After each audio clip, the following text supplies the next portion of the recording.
Watchdog. Good morning, good afternoon, good evening. How are we all doing today? I see we've got people in the chat already. Got a whole whopping 5 of you. Fantastic. I'm sorry, I just got off the phone. I was trying to do some research on what I was going to look at for the last 3 hours while I was on the phone. So I haven't had a chance to look at any videos. Now there's 7 of you guys in here. Hang on.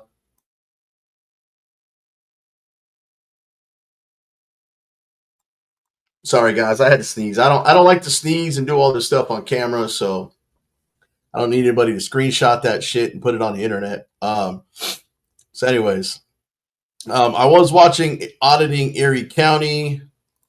I don't know what happened to his live stream, but this is what I was watching earlier. I don't know where they were live at. Just ended the stream before I started mine. I'll run 2 cameras, yeah. Oh, yeah, sir. Okay, go ahead. Go ahead. And we got Officer Pig out here. Man, you're too fucking fast, man. Slow the fuck down.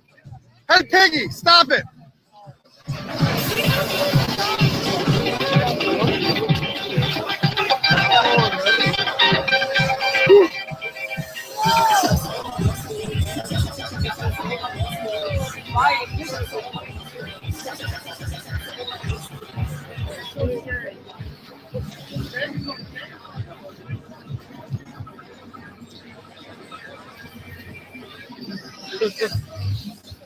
Go Bills. So they're up there in New York. You're so fucking fast.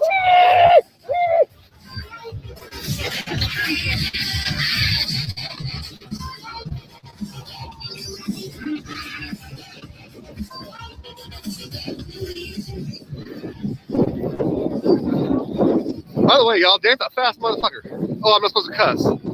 Forget. I forget. Officer Pig. Officer JBTP.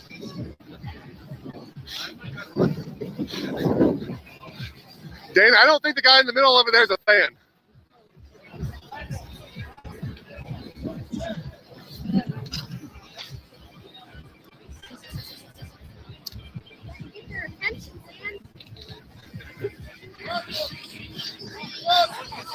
Officer Pig. The guy in the red got a fist bump. Did he?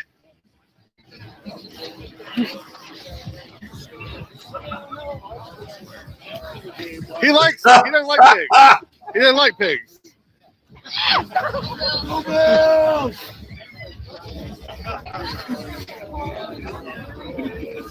Gabriel Griffin, what's going on? He can't see shit in that thing. Look at this. Officer Pig. I love it. It's hilarious. What should Dan yell, guys and ladies? What should Dan be yelling right now? Hit us up in the comments. What should Dan be yelling? Dan, I said good luck, Bills. Oh, I don't think he's going to yell that. Oh, wait, we are in Buffalo. He's not nuts. He's a cop. Oh, wait. It fits. Is that Ron you're hearing? That is Ron you're hearing. Look, my ugly ass made it to Buffalo. Hang on, Dan. I'm showing him my ugly ass. I made it to Buffalo. Here, go. Good Dan. I think they're having signal issues, but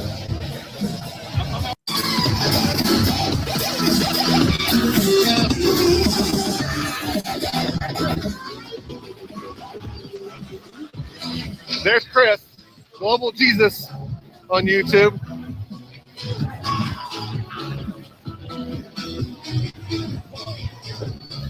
Yes, that's Dan.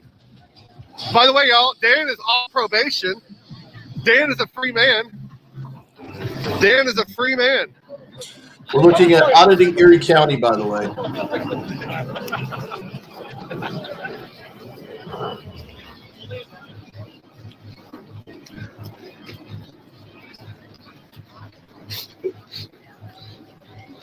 Dan, they said congrats, bud. Bill's Mafia. That's what they call you guys. Bill's Mafia. I couldn't figure it out earlier. That's it. Shouldn't you be out fighting the war on drugs? We support the war. Wait, no, we don't. Yeah, I don't know. Yeah, I'm on the other side of that issue. I like drugs. We support two separate. Yeah, I like drugs. Big fan. I love drugs. Thought we defunded you. I don't know, Gabriel. I don't know who they're playing. You should see his other pig costume. I think it's funnier. It's probably a little furrier. Oh no, it's like a blow up. Like he wears it as a blow up pig. He was riding it down the street earlier. It was freaking hilarious. Auditing Erie County's link is right there. If you want to subscribe over to that channel. He was live just right before I started. And this is what he was doing. Rolling around in a police uniform with a pig's mask on. Mile High Community Channel, what's going on?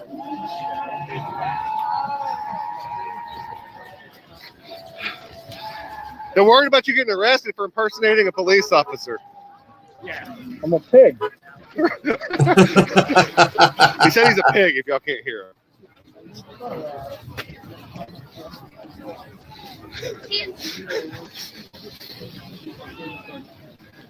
Dan walks very fast. Like, even in the other pig costume. I've been running around though.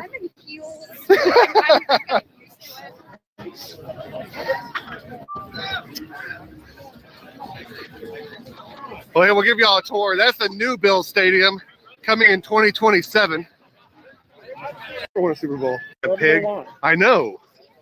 It's off probation now. Whatever you want to call it.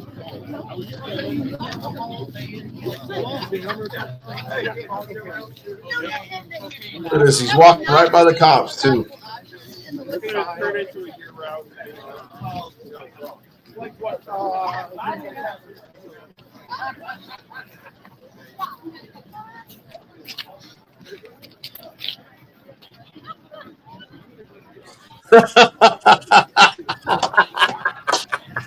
Bills game hadn't started yet. It starts at 1 p.m. Eastern. The beard's under that mask. It doesn't stick out.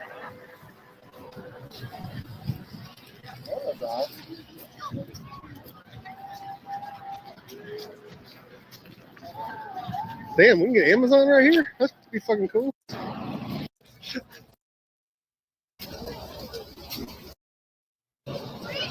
Dan needs a real hot bath, yes.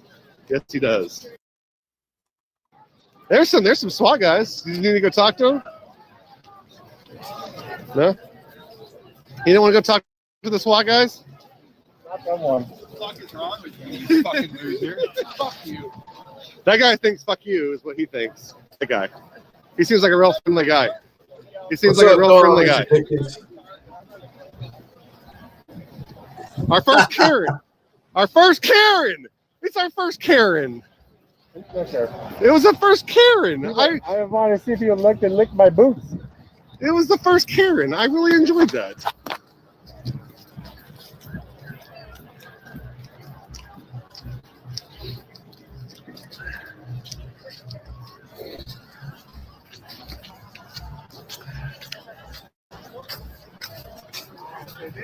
All right, buddy.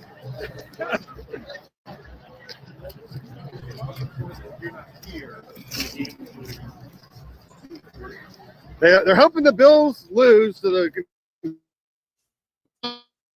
Bills on the news. Oh, dude, man, I gotta get a photo with you. Take some serious photos. Dan, he wants a picture.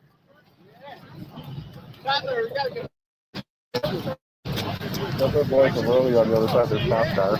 Is it? Are you gonna be okay? Are you gonna get you out of here alive? He's got a mental health illness, and so we just blame it on that. Okay. And it works out. Well, in this case, I'm glad you have that. Oh my God, dude. You cojones? Yeah, make a new friend in Must be Buffalo. ridiculous. Have a good day. Go Bills.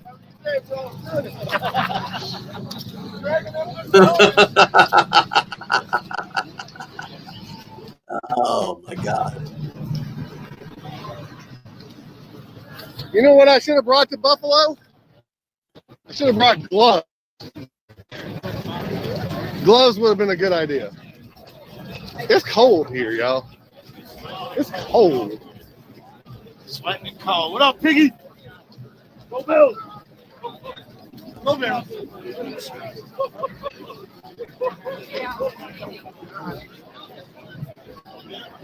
New Jersey. I've been in it before. He's got. I mean, that's a hell of a vehicle you got there.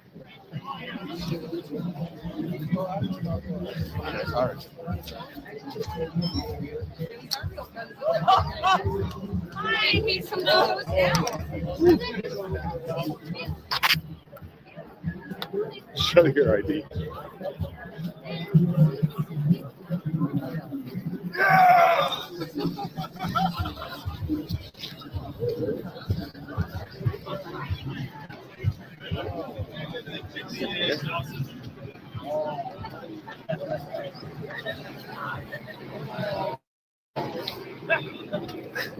What's terrifying? Walking around in that thing?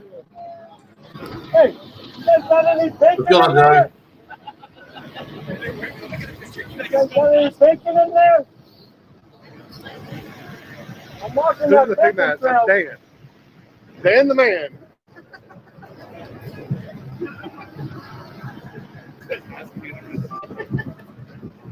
Yes, it's Ron talking.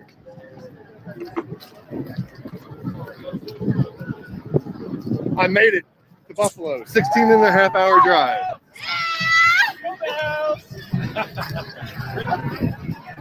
Oh, and surprise, we're going to go down to the inauguration on the 20th.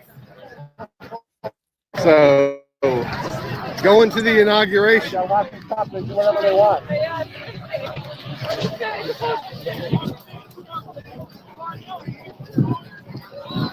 The cops are over that way. There's some military guys. Oh, there's a cop right there. Hey, Richard Winter, thanks so much for the $10 Canadian. So that's $7 American. That's awesome. Sorry about Trudeau. Y'all's dollars, y'all's Canadian dollars would be worth more. Glad y'all finally got rid of Trudeau.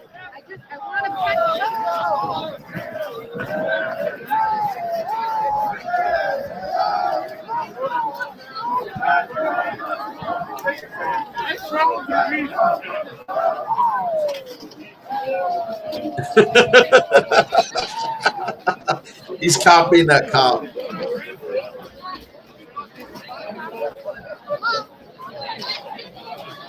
This wrong guy has too much cringe. Okay, well, have a good one.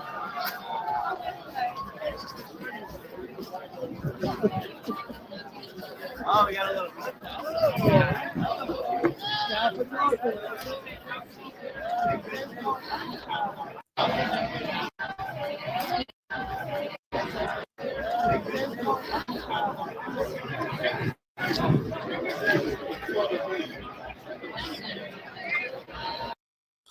All right, so I just kind of want to know we got more people in here, so I want to say thank you, Chevy, for the $2 super chat. Age Go, welcome. Let's Go TVO. We got Rob Weedman, James Forbes, Gabriel Griffin. Let's see, Mile High Community Channel, William L. Rami. We'll see who else. King Bluto, welcome. Juggalossus, appreciate you coming in. 74777. Seven Cities Kid, Ghost Man, Richard Dickens. No, that's not Ron Durbin, man. That's auditing Erie County. That's Dan the man. So, but yeah, he's in this pig outfit. You gonna check in with him, make sure everything's good?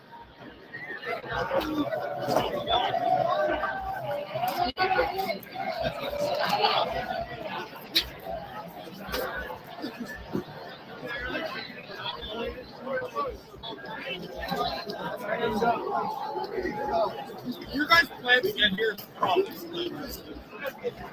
He's standing right by the I'll tell you cop, what you're gonna too. do with yourself in this Dan's channel, so I'll save that for later.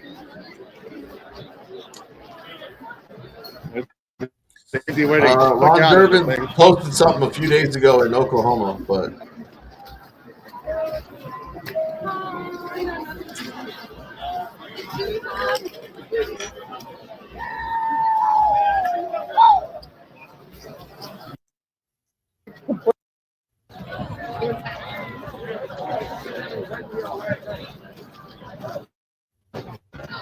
Two beers is $60. Dear Lord. You sure about that? That's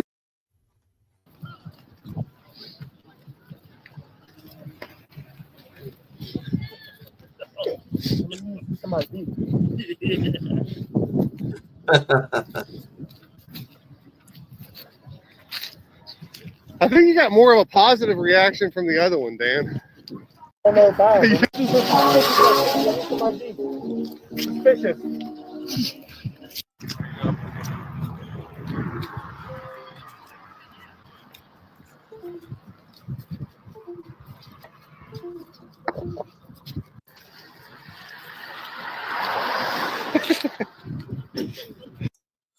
Roll for today. You're a super tyrant, so. All right, that was auditing Erie County, guys. Make sure you go over, hit that like and subscribe button if you haven't done so. Leave a comment on that link. That was his last live stream from about 30 minutes ago. Let him know that BZ Watchdog sent you over. I got Harvey Freebird just put up a video. Said, man arrested for ID refusal, no crime. I don't answer questions. So I haven't seen this one yet, but we're going to roll with this one. They never. You have to identify. Again, this is an I investigation. am allowed to leave once Not- ordered to leave by a law enforcement officer. They asked you to leave early. I'm Is that leaving correct? now. No, sir. You're not until you identify. All right, I'm just going to sit here and remain silent. All right, sir. Go ahead and put your hands behind your back. You're under arrest for obstructing.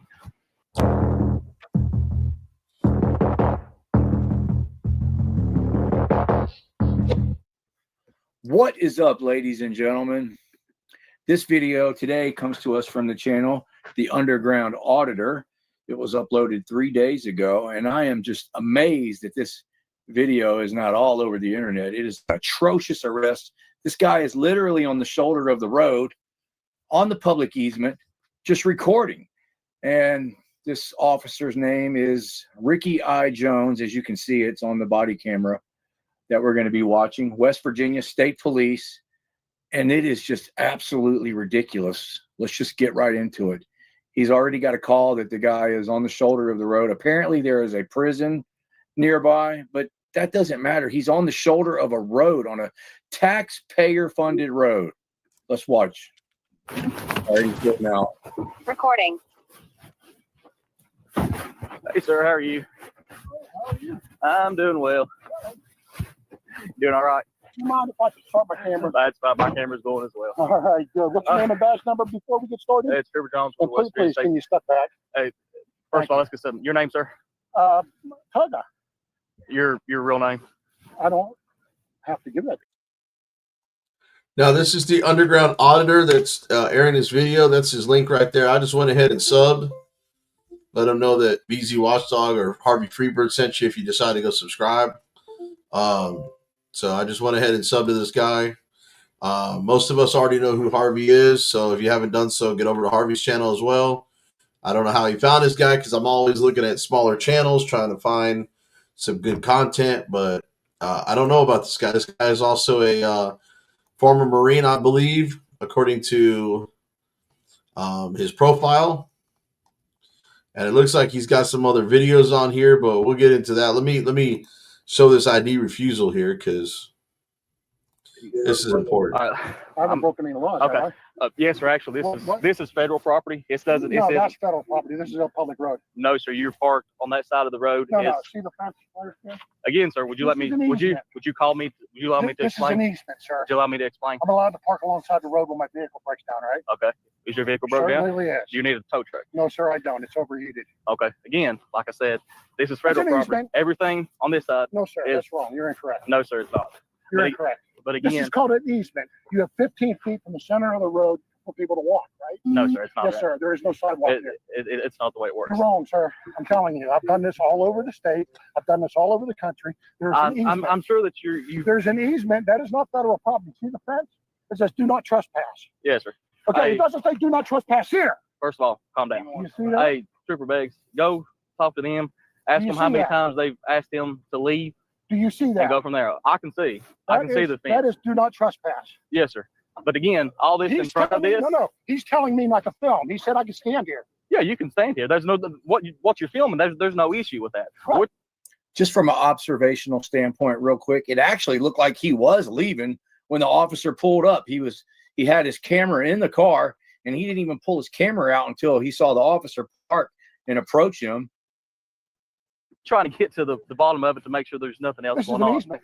Yeah, this is public property. Like I said, what I'm trying to get at, okay, if you would sit and just calm down a minute. I'm sure that you've gone around the state, you've had other incidents with officers. For a very, very long time. Okay. I've filmed federal buildings. I've filmed prisons. There's no law against that. Okay. That's exactly right. What we're trying to figure out is if there's a trespassing complaint. Okay. There's no issues. Trespassing sign right there, not fence.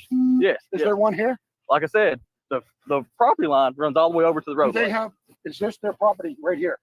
Yes, sir. No, if sir, it's federal prison. It's an easement. No, sir. It's not the way that works. This is state property right here. Yes. This is federal property, okay? That's federal property right there. As soon as you come up the road here, everything GIS survey. Everything on this side is federal property. GIS survey. Everything on this I is. have checked the GIS. I don't do this without making sure that this is public property and where not to go. Would you allow me to explain? Certainly. Okay. Again. I mean, this is basic knowledge 101. He's on a public road and he's on the shoulder of the road. How much more ignorant can this cop be? Unbelievable. We're trying to see if there's a trespassing complaint. But you're getting excited over nothing. You're trying to goat somebody into trying to violate your rights so you can sue. There you go. This isn't my first rodeo with incidents like this. You're assuming again, aren't you? Just like you're assuming that I'm here to arrest you or do something like that. Well, that's their property right there. Actually, all this in front of it's their property. That mountain right there is their property. It is not. That's ridiculous. It is. That's the most ridiculous. Come on, dude. You're gonna be they're gonna laugh at that one. Oh my gosh. Can you say that again? That mountain over there is everything up here is federal property on this side of the road. No. Not on this side. No, listen. There's at least a 15 foot. It's not a 15 foot easement. 15 or 25, depending on what size of the road is. Okay, if you've done the research, it's 15 or 25. Or if I'm riding my bicycle, the government has to provide. According to this cop, if you have a flat tire on that road and you pull over on the easement to change your tire, you're trespassing. A walkway, correct? Or an emergency pull-off. And that's what the roadway's for. Well, there's no bicycle lanes here. That's why you have to walk on the easement. So again, like I said, if the government put a bicycle lane in here, it'd be different, or a sidewalk. Like I said, otherwise I can't walk on the road because it's illegal. No, there's no law against walking on the road. No, there's not. You have to yield. You took your driver's handbook, right? You took your driving test. I'm sure in the driving book it says you have to yield. 55 years old, man. Then you know you have to yield to pedestrians. Is that correct? Correct. Okay, so if I'm walking on the road like this, that's yielding to pedestrians. You have to walk on the easement. Again. Otherwise, you can get a ticket for walking in the road. That's only if a sidewalk is provided for you. Okay. There is no sidewalk provided. So exactly. So there wouldn't be a citation there. Okay. All right. So again, what we're trying to figure out is if there's a trespassing complaint. Do you understand that? There's no law against you filming or anything like that. You tell me under threat of arrest. Did I say that? I never said that. I said we're here to. I'm investigating a trespassing complaint. Okay, that's what we're trying to figure out here. So, like I said, you video. There's no issue with that. Okay, but right now we're here to investigate. You're threatening me that you're going to arrest me for trespass. I never said that. I will leave and I will take this up in court, in a civil court with you and the government. And again, that's what we're getting to. Again, what I'm saying. The last resorts we have to use when we want to do an investigation on a prison. No, sir. The investigation. I'm an investigative journalist. Do you have your ID on you? Do you have your investigative? Do you need a ID for First Amendment speech? No, sir. But if you're, it's the same thing. The press is the First Amendment, dude. Yes, but normally with the press and everything, they have IDs, that's right? That's mainstream media. That's not press. No, that isn't, sir. Yes, Anytime sir, that you have to show ID. You have to show ID when you go to public things. You do because I've worked. What government entity issues the press pass? Again, sir, I'm trying to decide whether or not you're trespassing or not. Journalist, doing a Sean, Brooke Cameron. Okay, that's fine. There's nothing wrong with that. Have you set up appointments to talk to anybody? Don't or have anything to. like That's why we have the First Amendment right to the press. Yes, exactly. But Just if you're like going we to have the speak right to to say somebody, fuck you if we want to. Not saying you. yes, I understand Right? that. But do you understand? I'm here to. I don't need a license to film. No, filming is not illegal. I'm not saying. Investigating and disseminating information as the press. You do not need a press pass. No, sir. There's no law against filming. Not. So again, So now, I'm asking you ask me for a press pass, and I am not going to give it to you because I don't need one. Did I? Okay, you don't have to give it to me. Again, how did So let's break it down. Again, we're here on a trespass. I got other places to be. I got other places to film. So if you're going to threaten to trespass me, again, we're here to investigate. So again, I need to see your driver's license. I did not break any law. First of all, let me break something down for you. Under the state of West Virginia, break any law. Under the state of West Virginia, I can just not ask you. True. It is. You have to have reasonable articulable suspicion. A trespass. To ask for questions. We're here to investigate a trespassing complaint. The civil rights attorney is John Bryan. I'm very familiar with Mr. Bryan. Okay, John's my attorney. Okay, so good. if you want to root around with John for a while, he'll take you to task. That's fine. Again, I'm going to ask you for your driver's license. I don't have it on me right now. What? Can you tell me what your name and date of birth is, please? I did not commit a crime. Again, this is an investigation. I am allowed to leave. Once ordered to leave by a law enforcement officer. They asked you to leave early. Is that correct? I'm leaving now. No, sir. You're not until you identify. All right. I'm just going to sit here and remain silent. All right, sir. Go ahead and put your hands behind your back. You're under arrest for obstructing. Do you want me to give you a license? Sir, I will please. give you my license. No, sir. Please put your hands behind your back. It's in the car. Please behind your back. Put your other hand back here, please. So now he's under arrest for contempt of cop. And this is just absolutely mind-blowing. He told the cop, if you're asking me to leave, I will leave, because that's the way the trespassing law works. Yeah, if they ask you to leave and then you refuse to leave, then you can be arrested. Or if you leave and come back, you can be arrested. And this is just ridiculous. He even offered to give his ID after he realized the cop was going to arrest him. I mean, this cop knows no laws. He's absolutely ignorant. This guy just told him the laws verbatim, and he refuses to listen to him. All he's doing is spewing the cop-splaining out of his mouth, and it's just atrocious, man. These cops are fucking out of line. And I just want to prove a point real quick. I just looked up West Virginia's. It's not a stop and identify state. These laws are, unless there's reasonable suspicion that you've committed a crime, you do not have to identify. Just because they say you're trespassing is not enough to articulate that you've committed a crime. They have to see you on the property. They're on an easement. The cop's trying to move the goalpost to say he's on federal property, just so it's an unlawful First Amendment, Fourth Amendment, Sixth Amendment, and 14th Amendment violations. And no, Harvey won't hold back on his opinion, but I just wanted to show you guys that West Virginia, this cop screwed up. So that's what they teach these dumbasses. And so until we get rid of these bad cops one by one, this is going to continue to happen to us. See your cuff? That's why you always fight your charges. Thank you. I don't want him. Also take his GoPro and his phone. That's going to be taken as evidence. We'll get a search warrant for it as well. Is that too tight? No. I'll adjust them and I'll lock them down on you, okay? My license is in my car. If you would let me get it. We're past this, sir. I tried to explain to you this is we're trying to decide on what a trespass is. Okay, Lawyer Dog, you're an idiot if you think he was trespassing on a public roadway. He was on a public roadway. He's on the shoulder of a public roadway. There's been no crime committed, no suspected.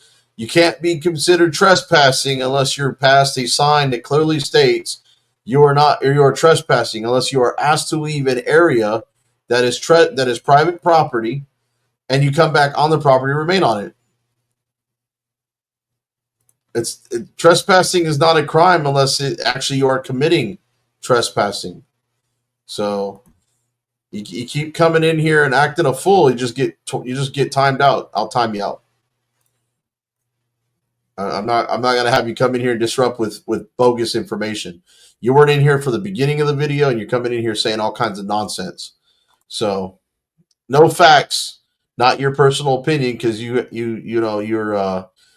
have a personal feeling against me. So maybe this might be the wrong chat. It's too late by this. In order to leave, I have to leave. I didn't give you an order to leave. That's right. You haven't given me an order to leave yet. I'm going to handle that. No, you didn't. This is an investigation. You're under. See, I have to be warned to leave first by you. No, And then once you that's go, not the way listen, that works. Once you see, yes, it is. You see these? You see this CO right here? They didn't These tell are me to leave. They these told me are not the to film. these are the. There's no law against filming. That's what I'm saying. There's no law. According to this cop's logic, anytime he decides to investigate anything, you no longer have any rights. None. If he decides it's an investigation, then anybody nearby doesn't have any more rights. That's how stupid this cop is. Oh, this is Is one of y'all Willis? Listen, Who was Willis I talked to on the they phone? never told me that I Okay. had to leave. Go ahead and, They never told me Stop I had to leave. like I said, that will be. They told me to stop filming. Well, like I said, and I asked you for your ID. And anytime there's an investigation, they never. you have to Okay, identify. Okay? let me give you Mr. Bryant will be able to Let me tell give you you my all about license. this. Let me listen. In Yes, order to trespass, arrest You're somebody. not being arrested for trespassing. What am I being arrested for? Obstructing. Failure to Okay, not being arrested for trespassing. Then it means you have no grounds to get his ID. Therefore, you have no grounds to arrest the man or seize all his equipment. It's still a First, Fourth, Sixth, and 14th Amendment violation at this point. So anybody that wants to disagree and not know the whole facts and see what happened, you're just going to start getting timed out from the channel, guys. You know, I'm not going to have people come in here and disrupt the learning process. We see the video. We know what's going on here. We clearly see it.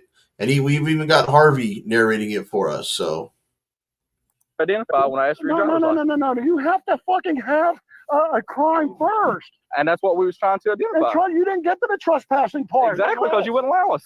Well, you can't give me. You have to give me a warning to leave first. No, sir. You're not being charged with trespassing. Yes. Not being charged with trespassing. What am I being trespassed with? You're not being charged with trespassing. You're being charged with obstructing. Obstructing what? What crime? Obstructing an officer by failure to identify. A failure to identify is a secondary charge. Take that off, sir. You have to have a primary charge first.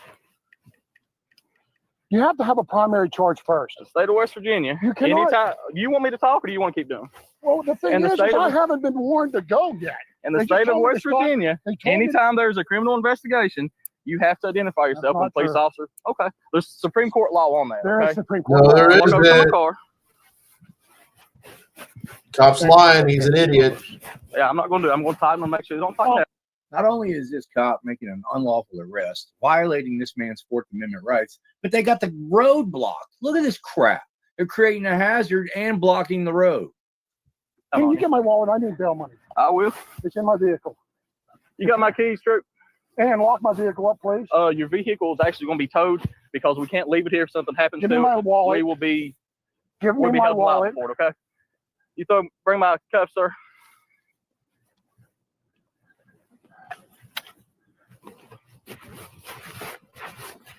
You have to give a person an opportunity to leave. You're not being charged with trespassing. I've already explained that to you. You have to let me leave before you become an arrest. You have to give me that opportunity. I asked you twice to for your ID. You asked me for my ID. You did not tell me to leave. Grab that. Like I said, you can talk to Mr. Bryant. If you feel like you've been wrong, then he can file his paperwork in court, and we can go from there, and you have your day in court, okay? You will too.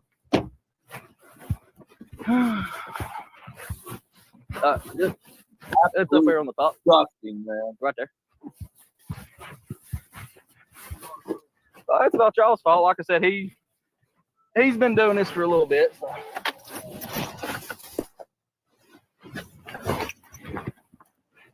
So. He's been thinking he lives in a free country for a little bit, so we have to show him a lesson, teach him a lesson.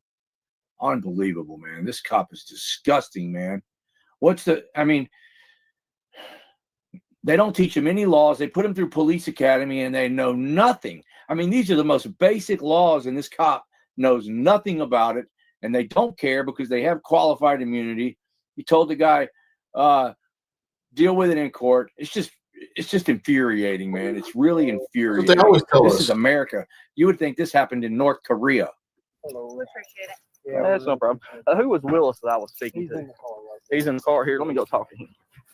Go ahead and have K&D come up, run his driver's license. I also need a triple I on him as well.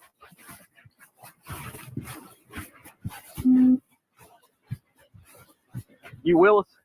Okay. Come back here so I can talk to you real quick, okay?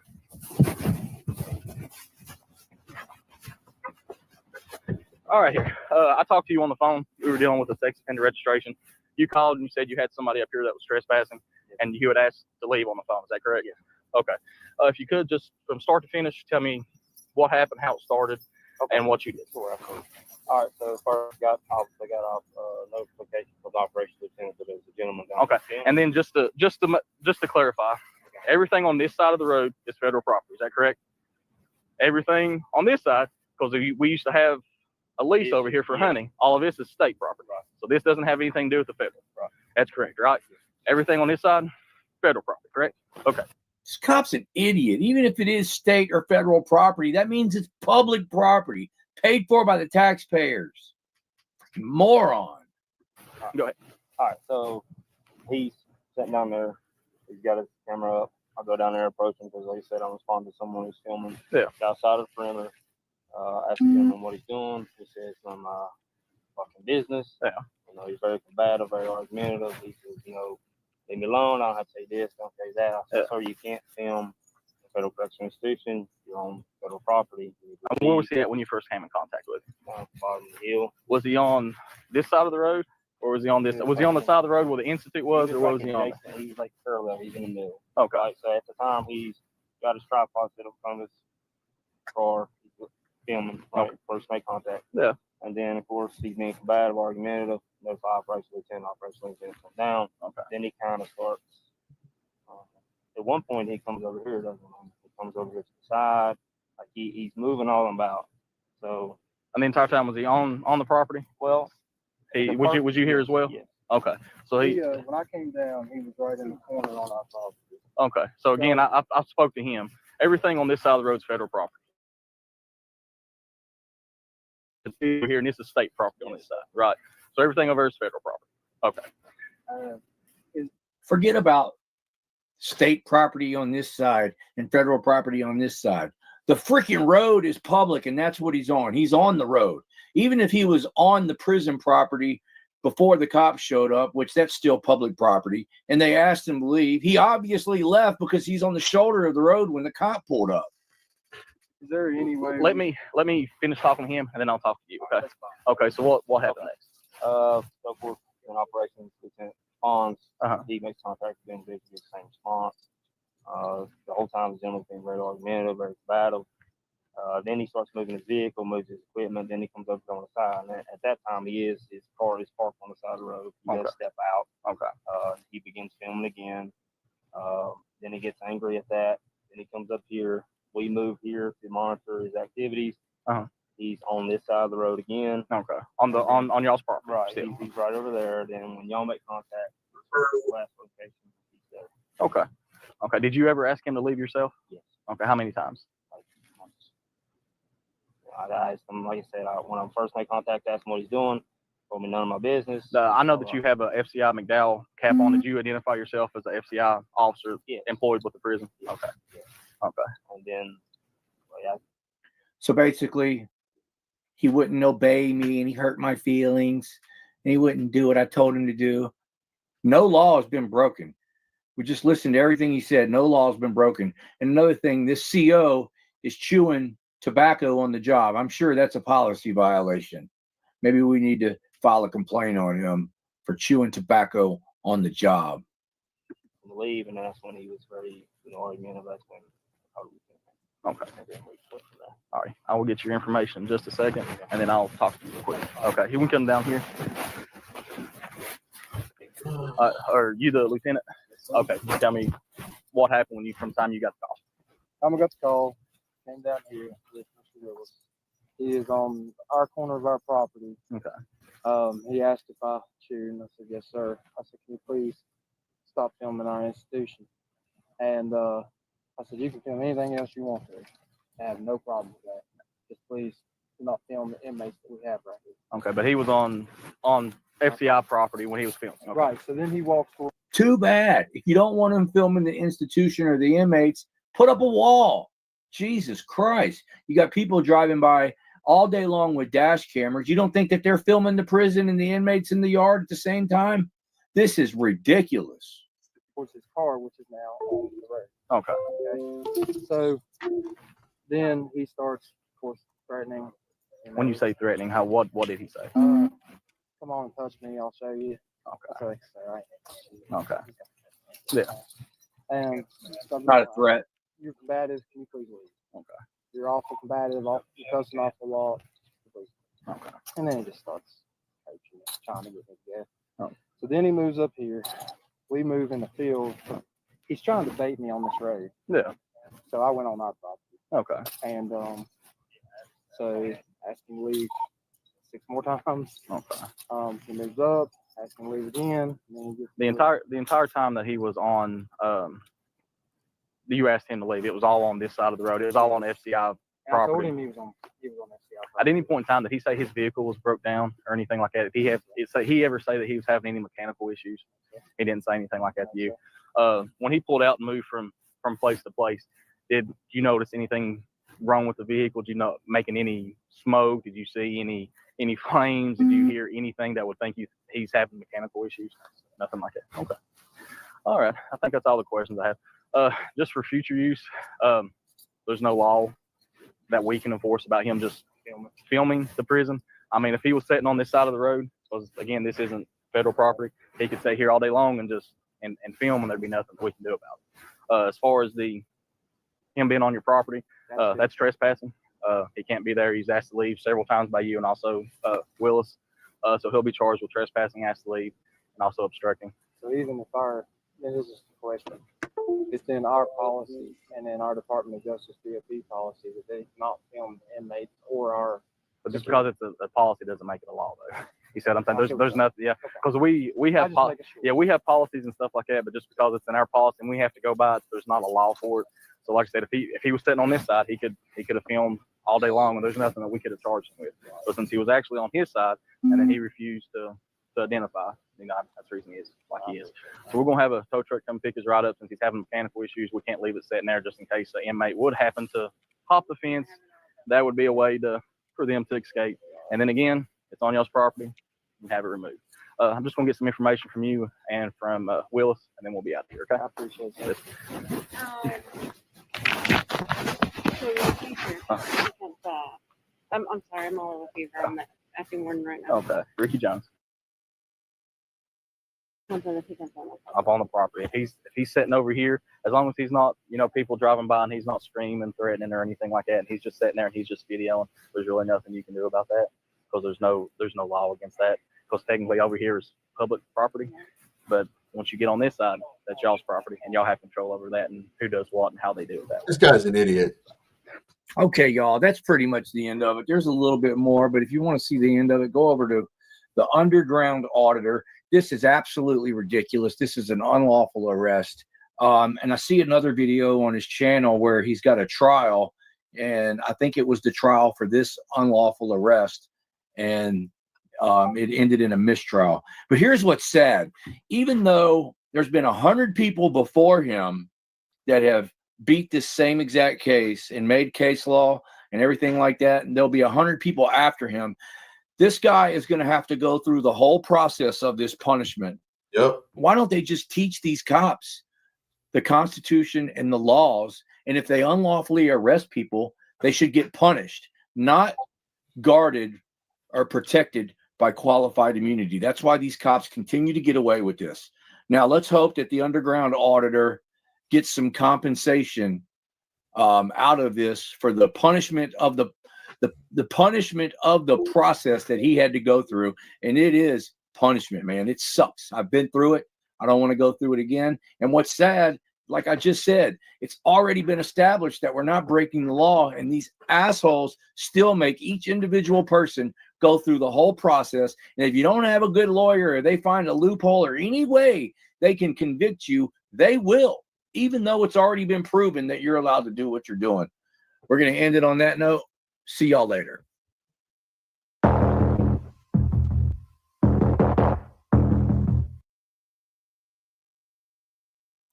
Yeah, I'm kind of curious I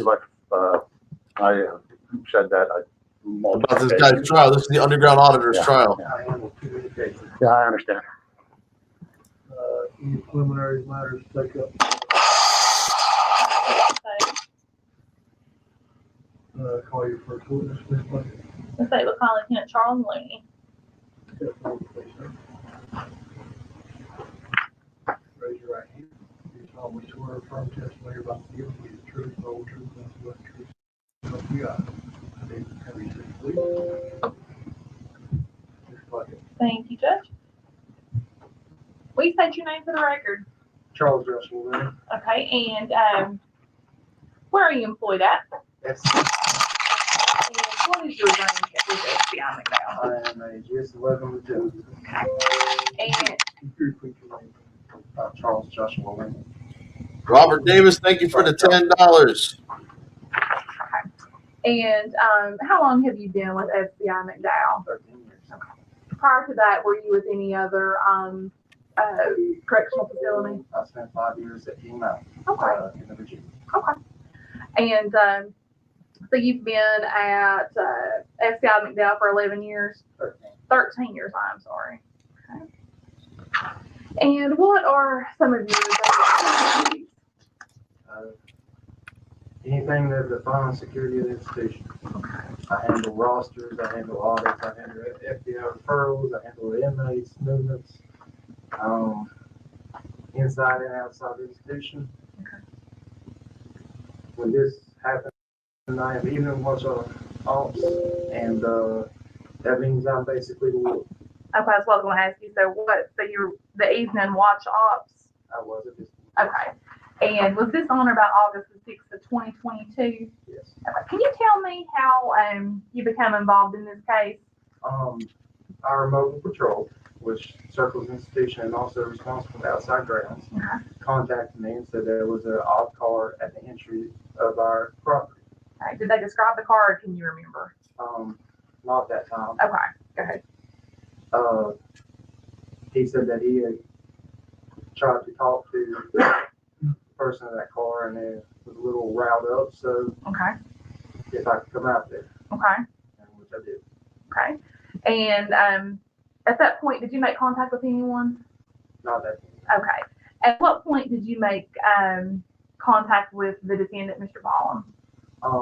After I walked out of the main institution, I actually got in the mobile patrol car with the officer and drove down to where Mr. Ballum was. Okay. I stepped out, and that's when I made contact. All right. So tell me what happened when you got out of the vehicle.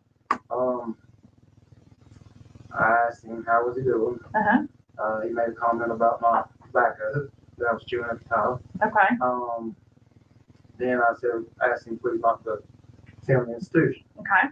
Now at this point, what was he filming, or do you know? He had one camera across the road on our property facing our rear gate and our industries, or our what we call recycling now. Okay. And he was in front of his car with a GoPro filming it straight at the institution up our road towards the main facility. Okay. Did he advise why he was filming or anything like that? He said he wouldn't answer me. Okay. He said he had his rights to film everything. All right. How was his behavior and demeanor? It got really aggressive really quick. Okay. Tell me what was some of the things that was going on. I kept asking him not to film. I told him he could film everything. He called me some derogatory names and told me that he knew more than me. That I needed to get my ASS back into the prison and worry about the inmates. Okay. I told Mr. Ballum that, I was responsible for security and he was demeaning that security at that time. Okay. He said Google Maps could show a picture of the prison. Okay. Which he is correct, but it does not show the cars going in and out of the prison. It does not show what times we leave. If he posts this on YouTube, that allows inmates' families to see license plates, cars, what we drive, when we drive, how we drive. It also shows our security procedures as far as our mobile patrol, inmates at the camp that has no fence. So he's on our area with inmates that, he could drop something off to them. He could show them his families if he's there. This is a severe security breach. Yes. It is. Okay. Now, at any point, has Mr. Ballum ever been on any inmates list to visit that you're aware of? Was this the first and only interaction that you've had with Mr. Ballin? Okay. About how long was this interaction before you felt it necessary to call, I guess, to call 911? Yeah, probably about 10, 15 minutes. Okay. And so you called 911, and then did anyone show up in response? Yes, state trooper. And at that point, once Trooper James arrived, did you allow the state police to take over the investigation? Yes, I didn't know where it is. Did you have any further dealings with Mr. Ballin at that time? All right. I am going to show you. This is a, let's see, this is a photo I think that Mr. Ballin has provided me.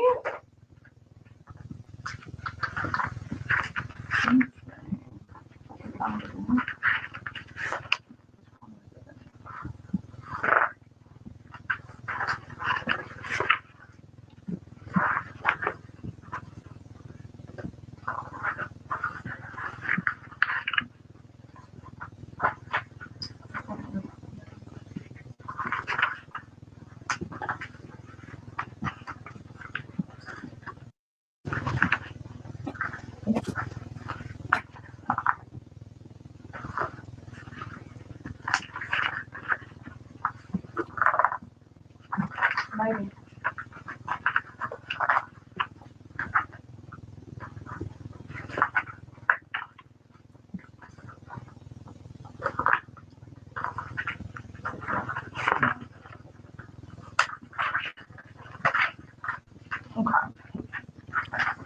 This photograph right here, okay?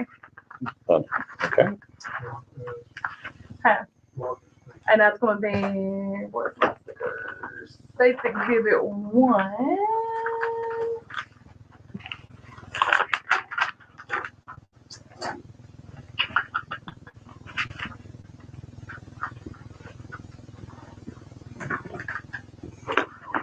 Yeah, I do.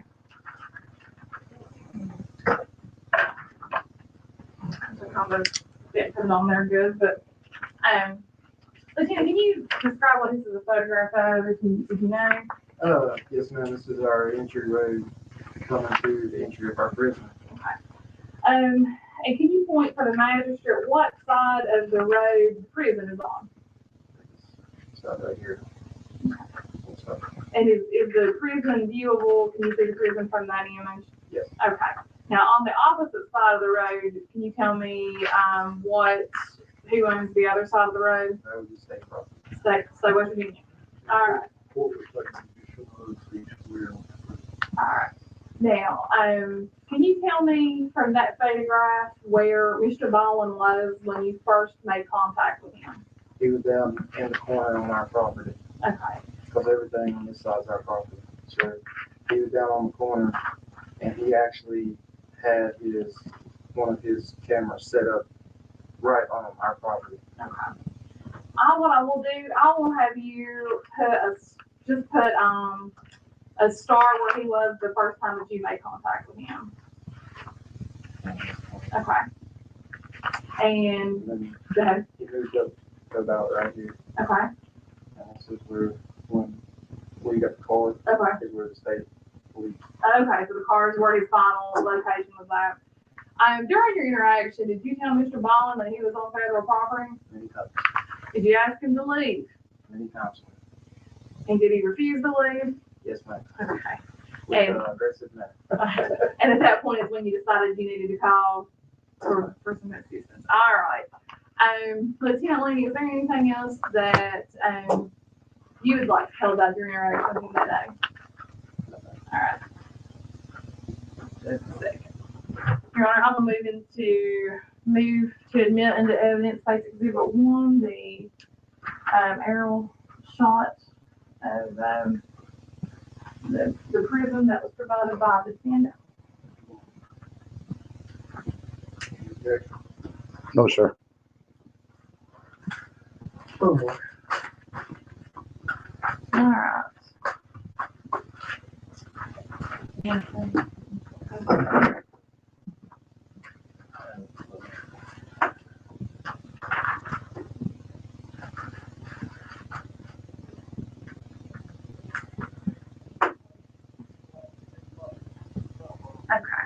All right. Lieutenant, I'm going to show you a video too, and I will mark it as well as Safe Exhibit 2 of GoPro footage that has been downloaded from Mr. Ballin's GoPro. Can you take a look at this video? I object. I never received my GoPro video or video off of my camera. I reviewed all of the data from the state police barracks or the state police analytics lab, and I received no video from my camera nor my GoPro at all in discovery. Your Honor, he's been provided a flash drive with all that information on it. It was mailed out to him. That is incorrect, Your Honor. I searched that thumb drive in and out through multiple applications to find any MP4, any AVI files, any video files, ASF. I went through the whole entire hard drive, the thumb drive, and there was no videos except for 2 videos that did not apply to this case. How long? There's several. This one's 3 minutes and 34 seconds. Let's take a break for a moment. Okay.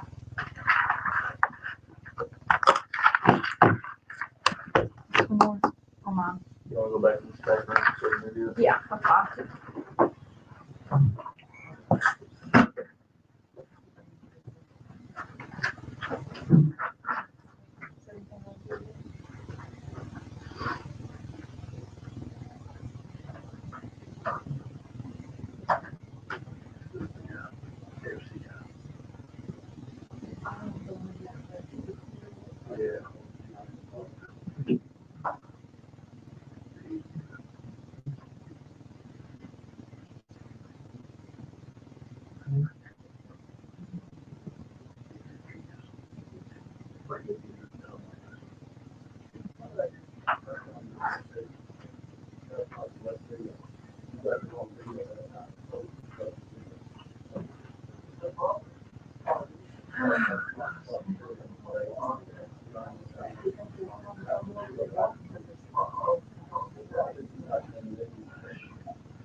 Well, I'm telling you, if you got the sunrise, you got all of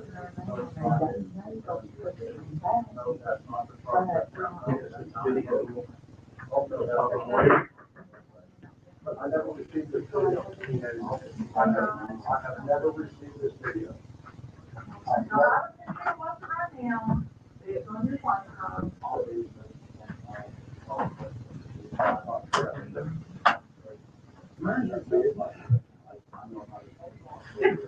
What are you doing? I'm doing business. You want one? No. You know what I'm doing.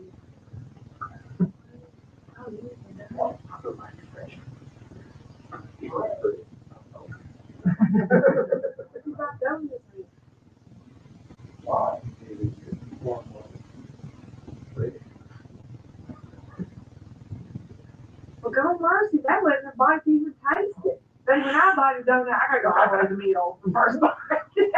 You go all the way to the center, and then you eat right off.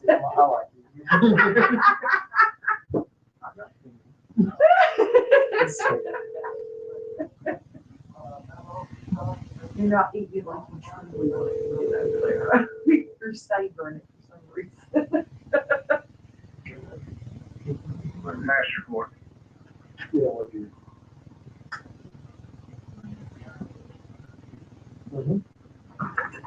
What?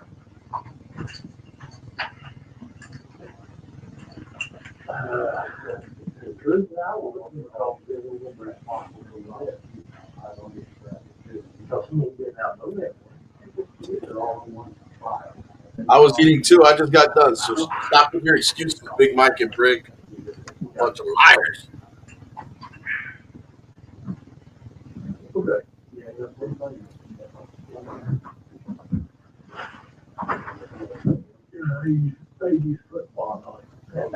I appreciate going. And I agree, John, but we're in West Virginia in this video. Let me go back and have my blood drawn. I did lose a couple pounds. What's up, Dub?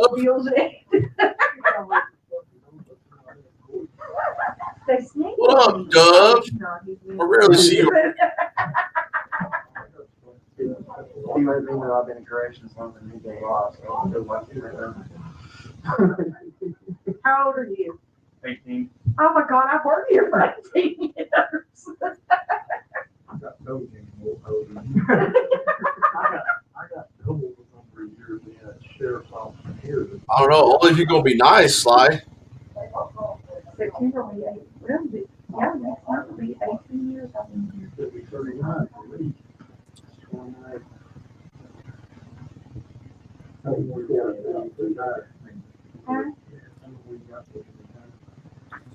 guess it's my age and my years. Okay, Jim, you said, is there any state that's stop and ID? Yes, there are stop and ID states. But West Virginia is not one of them without reasonable, articulable suspicion that a crime has been committed. And look who decided to grace us with his presence. Don't you dare touch the penis, copper. Stay away from his pee-pee. I love that live stream from 2 nights ago where Friends and Co. did that super chat where that cop just like looked back. That was pretty funny. That was pretty funny, Chucky.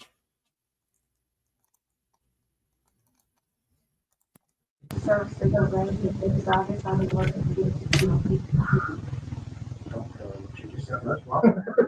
from 40 to 30 out, 12, I'm 43. When you leave? 20. But if you stay in, can you make a lot more money? What would you stay in? Get retired. What is it? I'll be 41. You have to retire. Chuck, you still here? Here you go. I didn't say for no reason, but I just want to show Chuck Bronson's video again. Since he's here. Right here. This is my favorite part of this video right here.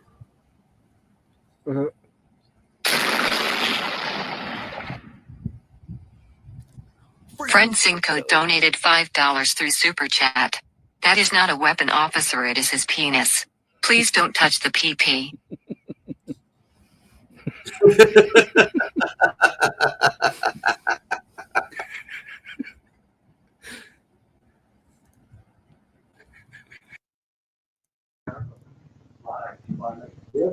Sorry, Chuck. That was freaking hilarious. I saw that yesterday, but I saw that again today. Well, I think they will be eventually my future. I'll be working on the farm too, because my daughter's will be a veterinarian. And I'm telling you what, she takes in every. I am, but. She needs to be a large animal vet contact. I don't like the one. That's right. She needs to be a large animal contact.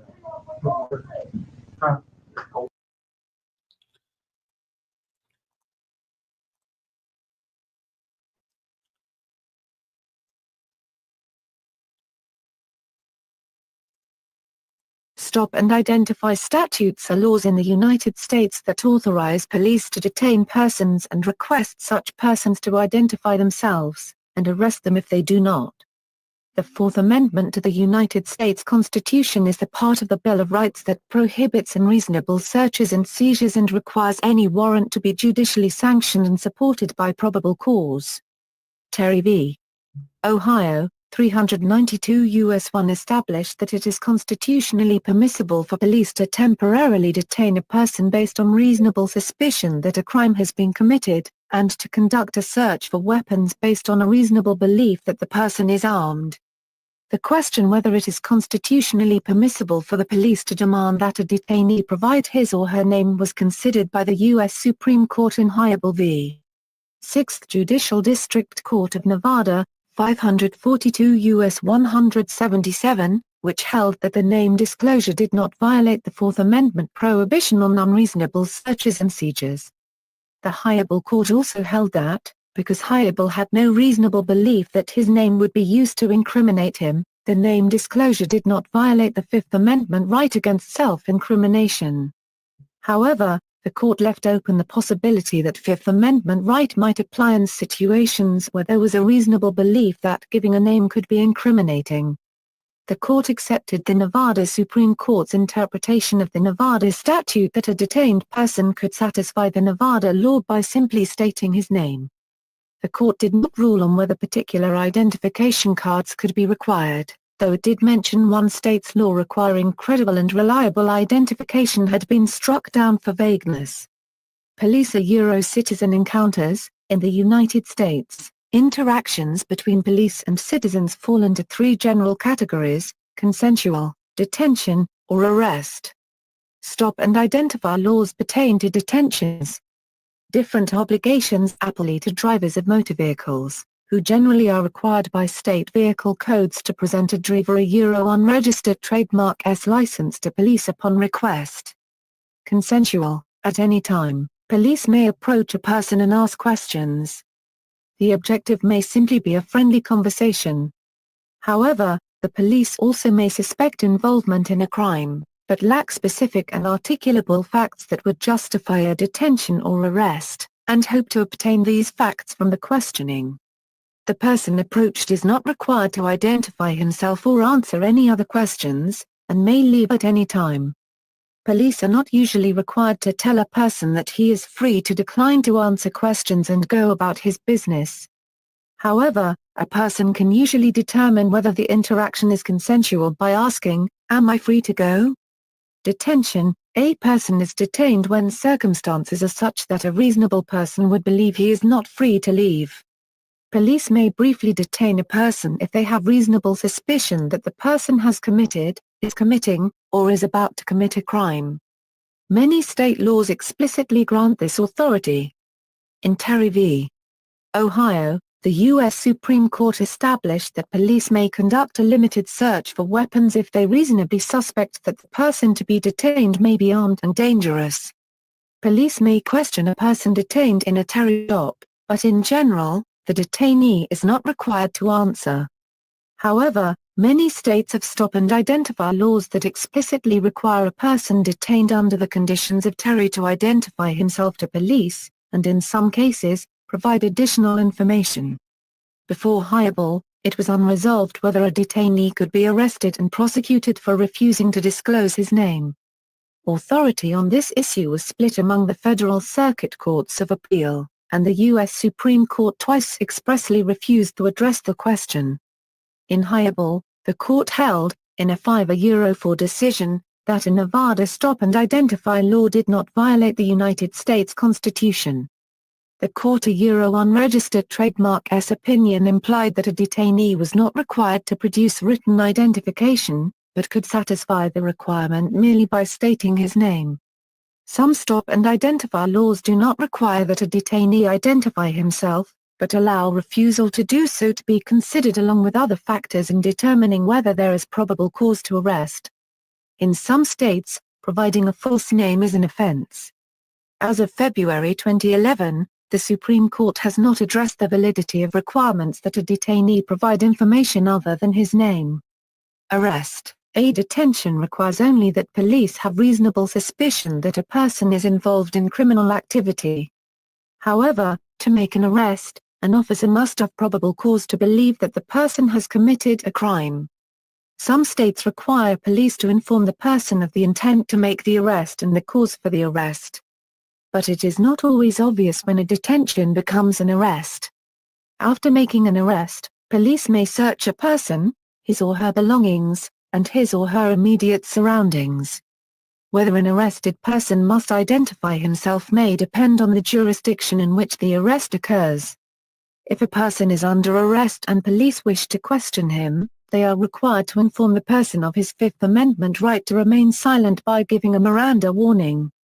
However, Miranda does not apply to biographical data necessary to complete booking. It is not clear whether a stop and identify law could compel giving only a Euro unregistered trademark S name after being arrested, although some states have laws that specifically require an arrested person to give his name and other biographical information, and some state courts have held that refusal to give only a Euro unregistered trademark S name constitutes obstructing a public officer. As a practical matter, an arrested person who refused to give his name would have little chance of obtaining a prompt release. Obligation to identify. While Wisconsin statutes allow law enforcement officers to demand ID, there is no statutory requirement to provide them ID, nor is there a penalty for refusing to. Hence, Wisconsin is not a must ID state. Neither is Illinois, since the Illinois Supreme Court decision in People v. Fernandez, 2011 IL 100,473, which specifically states that Section 107-14 is found in the Code of Criminal Procedure of 1963, not the Criminal Code of 1961, and governs the conduct of police officers. The fact remains that there is no correspondence. Hey, Dub, so what's reasonable? Cops can never determine what's reasonable, okay? So, reasonable, articulable suspicion is they have to have some articulated facts that you are up to a crime, in the commission of a crime, or have just committed a crime. Just because, like, say, Brick, okay? The cops had other cops show up at his doorstep with no articulated crime, so they call it a welfare check. That is not reasonable articulable suspicion, okay? That is what we call swatting. And that can happen to anybody. If they don't have reasonable articulable suspicion, some articulable facts that you've committed a specific crime, then it's not reasonable articulable suspicion. You have to be able to articulate what crime and how you were doing it. Like, let me give you another example. Let's say you're on a piece of property. You're on the property. There was a call that there was a break-in. They go around and check the building, and they find that a door was pried open, and you're in the vicinity. Well, now that's reasonable articulable suspicion that a crime had been committed, and they can detain you. Okay, I'm not going to have this happen.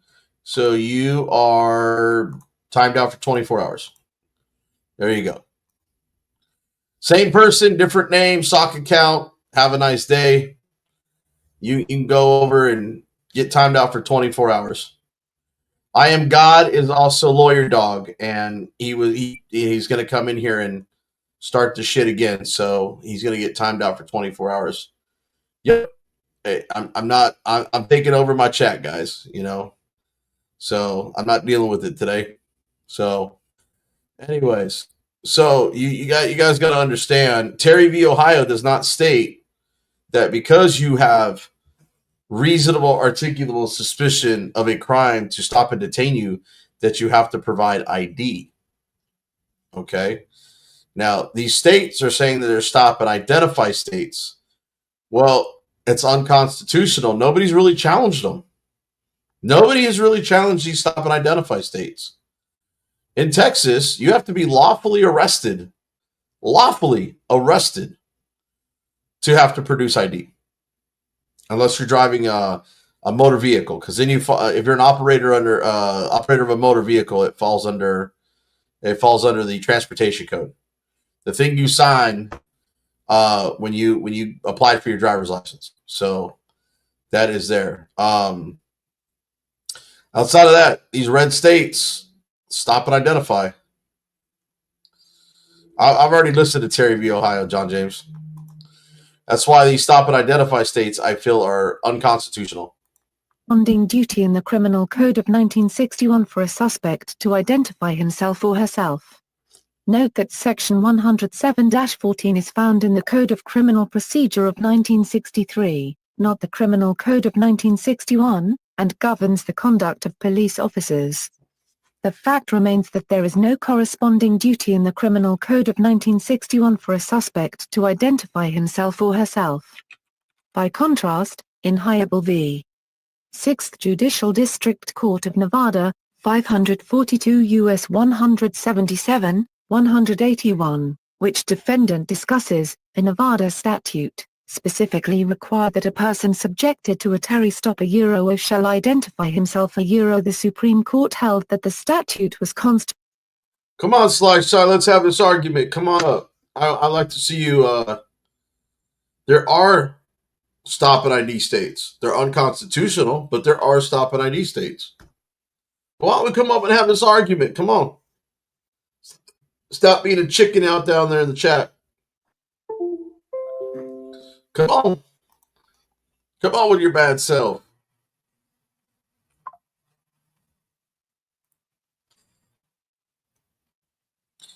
So, anyways, back to this. Constitutional. The Illinois statute does not specifically require a suspect to identify himself or herself.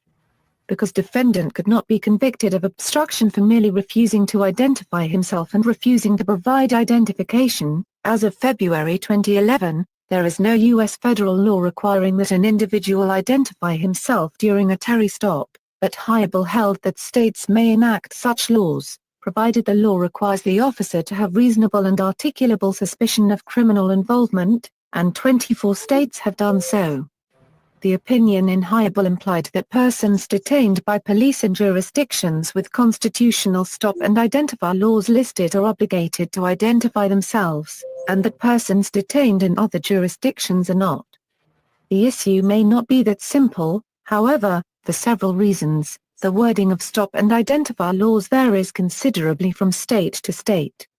Non-compliance with a stop and identify law that does not explicitly impose a penalty may constitute violation of another law, such as one to the effect of resisting, obstructing, or delaying a peace officer. State courts have made varying interpretations of both stop and identify, and obstructing laws. Variations in stop and identify laws. 5 states unregistered trademark laws explicitly impose an obligation to provide identifying information. 14 states grant police authority to ask questions, with varying wording, but do not explicitly impose an obligation to respond.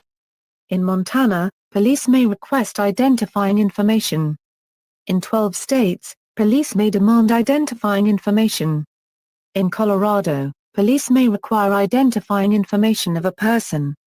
Identifying information varies, but typically includes name, address, and an explanation of the persona unregistered trademark S actions.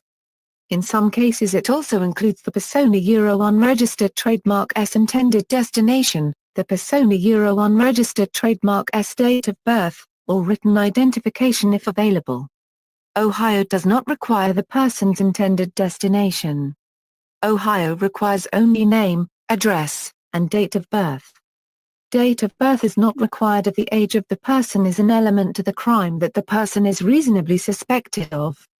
Arizona unregistered trademark S law, apparently written specifically to codify the holding in Hannibal, requires a persona unregistered trademark S true full name. Nevada unregistered trademark S law, which requires a person to identify himself or herself, apparently requires only that the person state his or her name. Texas unregistered trademark S law requires a person to provide their name, residence address and date of birth if lawfully arrested and asked by police. In 5 states, failure to identify oneself is one factor to be considered in a decision to arrest. In all but Rhode Island, the consideration arises in the context of loitering or prowling. 7 states explicitly impose a criminal penalty for non-compliance with the obligation to identify oneself. Virginia makes it a non-jailable misdemeanor to refuse to identify oneself to a conservator of the peace when one is at the scene of a breach of the peace witnessed by that conservator. As of February 2011, the validity of a law requiring that a person detained provide anything more than stating his or her name has not come before the U.S. Supreme Court. Interaction with other laws. In states whose stop and identify laws do not directly impose penalties, a lawful arrest must be for violation of some other law, such as one to the effect of resisting, obstructing, or delaying a peace officer. For example, the Nevada Stop and Identify law challenged in Hannibal did not impose a penalty on a person who refused to comply, but the Justice Court of Union Township, Nevada, determined that IBLA unregistered trademark S refusal to identify himself constituted a violation of Nevada unregistered trademark S obstructing law. A similar conclusion regarding the interaction between Utah unregistered trademark S stop and identify and obstructing laws was reached in Oliver v. Woods. Interpretation by courts. Stop and identify laws in different states that appear to be nearly identical may be different in effect because of interpretations by state courts.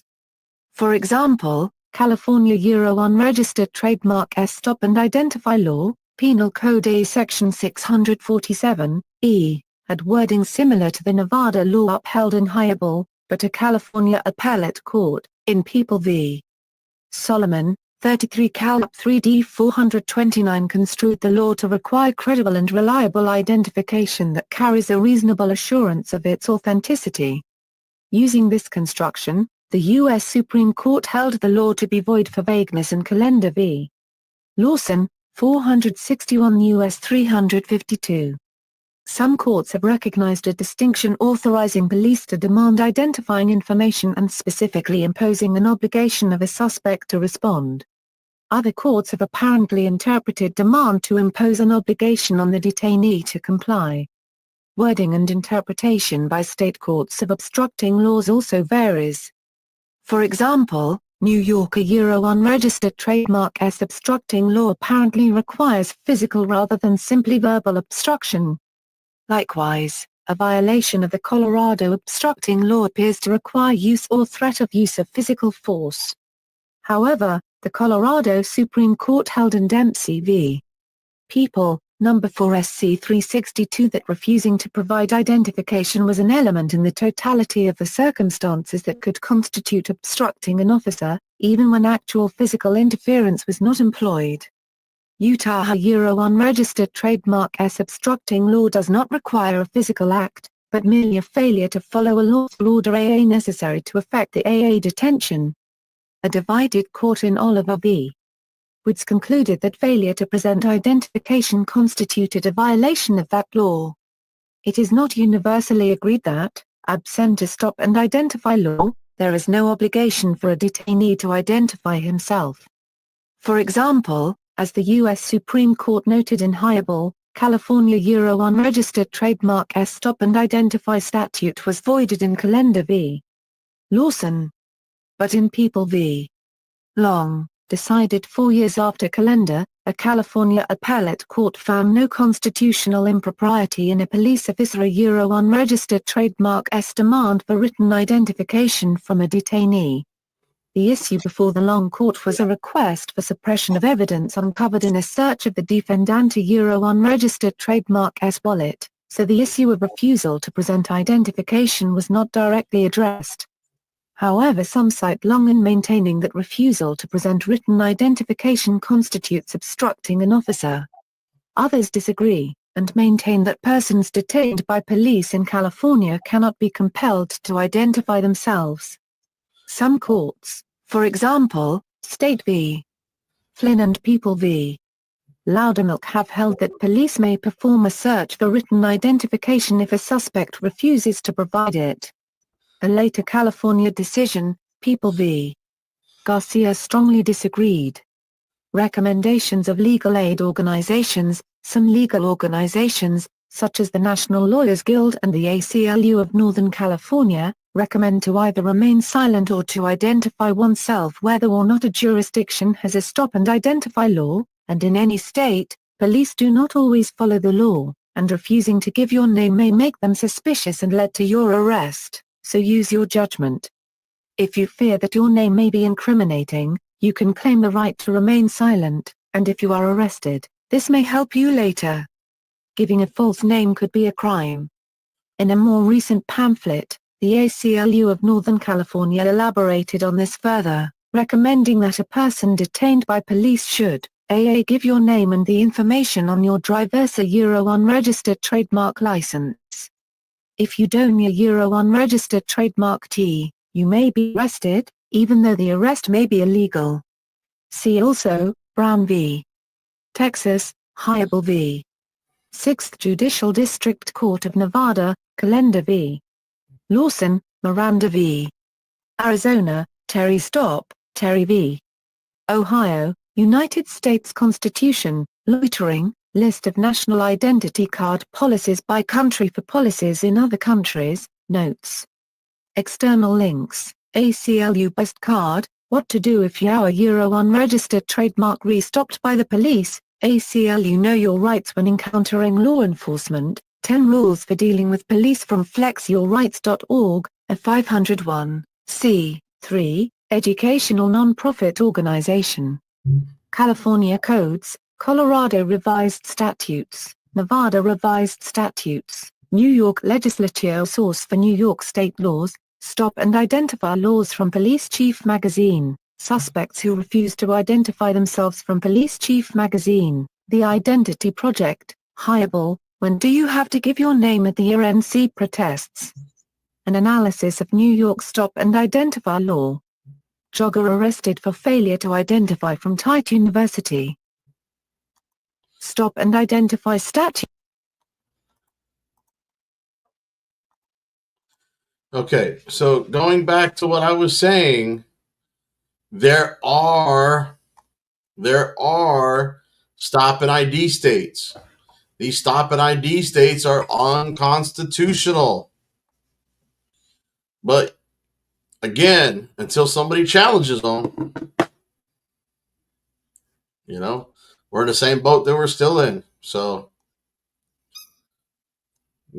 get arrested, let the court deal with it. That's their motto. Sorry, Brownie's over there playing.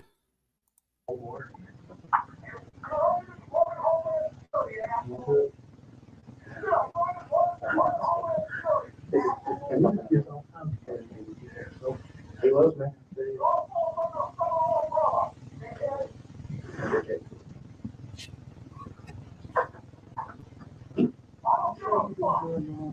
I don't give a fuck. He's screaming outside that courtroom.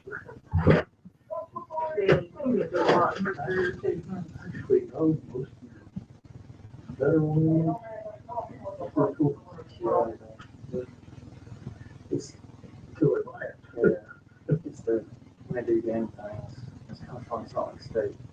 You know, even though you're running your career, your GD, whatever, you still run the state. So, let's say you're a GD out of Chicago, so you run Midwest of Ohio. Or if you're a blood out of North Carolina, you're not a blood, but everybody else you're out of North Carolina. So North Carolina will go to Europe. So it's like North Carolina blood isn't affiliated with any other blood. Let's say Pyru blood's out of Baltimore. Right? They won't get together because Pyru will go in Baltimore, DC. And one's done. That's weird. Figuring that all of those. Blood is so big. There's so many different factions, just like Crips. And they hate each other. There's so many of them. So they run the state. All he's doing is cussing outside that room. Let me fast forward it. Okay, you know I cut that road like crazy. I tell you what, I heard the last song on that was so many years ago. Your Honor, I strongly, vehemently object. That volume of files, there is at least 30 files on there. I extracted a bin file. If it was a bin file, it should have brought all the files just like on his computer. When I extracted the bin file, I got 2 videos, one from Hope, West Virginia, and one from a youth detention center somewhere here in southern West Virginia. There is no way that I know how to extract bin files. I know how to operate a computer. I am dead serious. I never received but 3 videos from the prosecutor in discovery.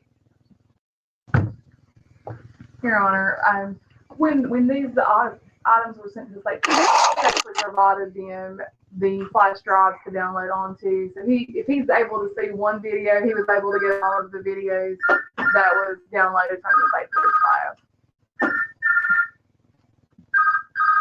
Excuse me, y'all, I apologize. Yeah, well,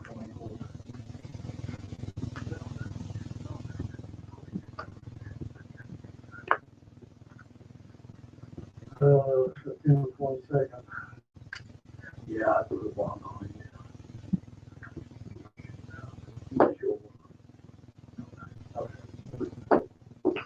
Your Honor, there's utterly no way that I could prepare for this 15 files. I have not seen these files. I have not reviewed these files. I've not prepared for these files. I've not have set up questions for these files.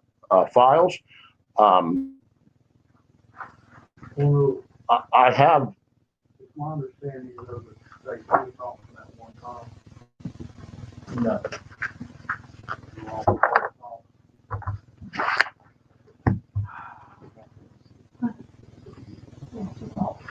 Yeah, but the whole download is on one jump drive, which was provided to Mr. Ballin, so he has had an adequate opportunity to review these files and prepare for today's hearing, which has been rescheduled and continued multiple times. The file that he said he had, Your Honor, is under the same file. So if he saw the videos at the beginning of the file, all of them under the same file. That is correct, Your Honor. And all I got was 3 files. We've had one continuance by the defense. We've had one continuance by the state. That was in February. Going on. Based on Mr. Ballard. Based on Mr. Ballard. Yeah, enough with the chatter. Get your ass up here. What's up, Brody?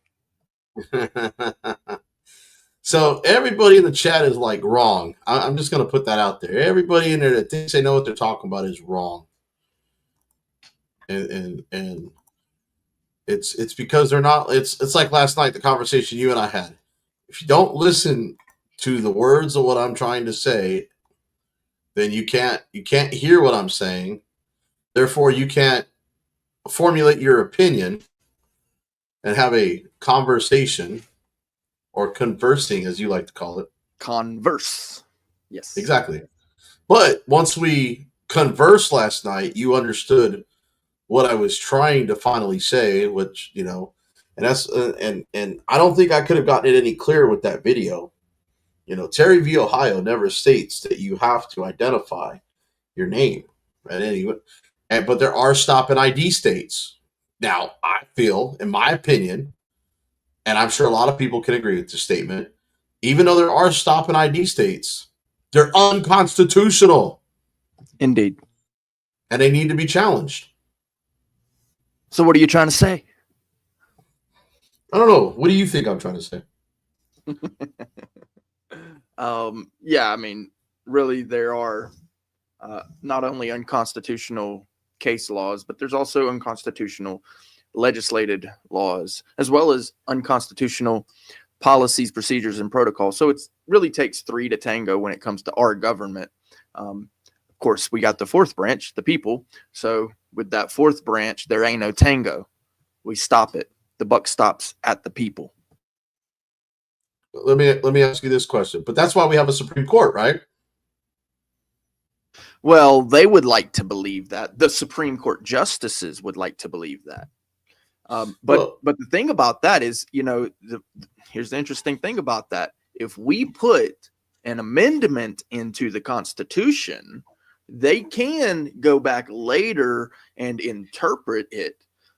Of course, an amendment to the Constitution is by the people, not the legislature, not the executive, and not the courts.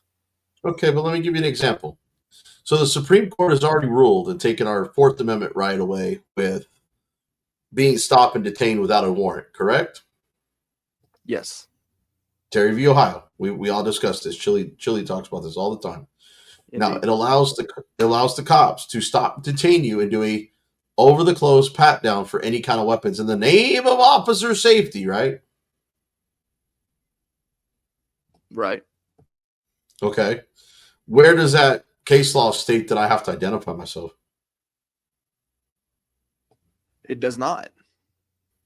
Not Terry versus Ohio. There may be other cases that have stemmed from it, but not.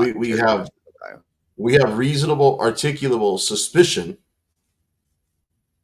that you've committed a crime, about to commit a crime, or in the commission of a crime. Therefore, a cop can stop and detain you, but it doesn't state any ID that needs to go any further. They can't go into your pockets. They can't feel around for other items in your pocket and think that you have committed other crimes other than the articulated crime that they have stopped you for, and to do an over-the-close pat-down. Well, so, and you said one word specifically that indicates why it is considered reasonable by the courts. Articulation. They have to articulate, and that means that they're basically cop-splaining.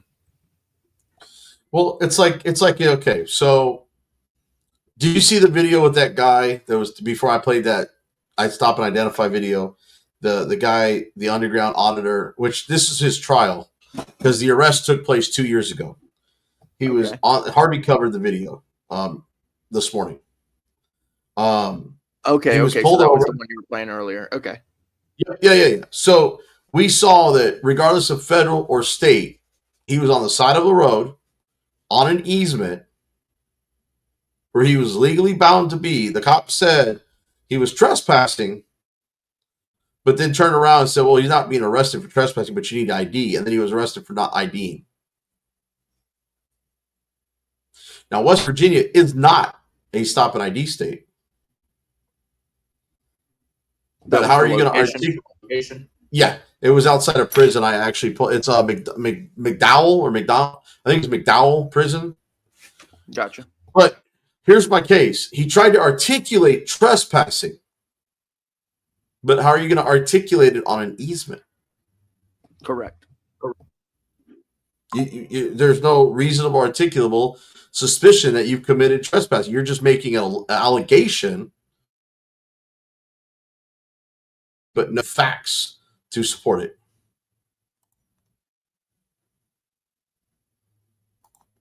So, where's the crime? Yeah, and I was gonna say that that map might be a little bit outdated, the one that you were showing, because I was looking it up and there was some different numbers. And I was looking at kind of like what Dove was saying. There's like some specific ones. There are, but like Louisiana was on the list or on the map that you had, but it's not on her list, and I didn't see it on the list I was looking at either. So that map might be a little outdated, but there are definitely some states that will. Louisiana is a stop and ID state. Is it on that map, or are you looking? Yeah, no, it was on that map, bud. Right, that's what I'm saying. That map might be a little bit outdated. So I would say just definitely check with your state laws, your state legislature code. So you got to remember, it depends on the state. Even though it's unconstitutional, nobody has challenged it.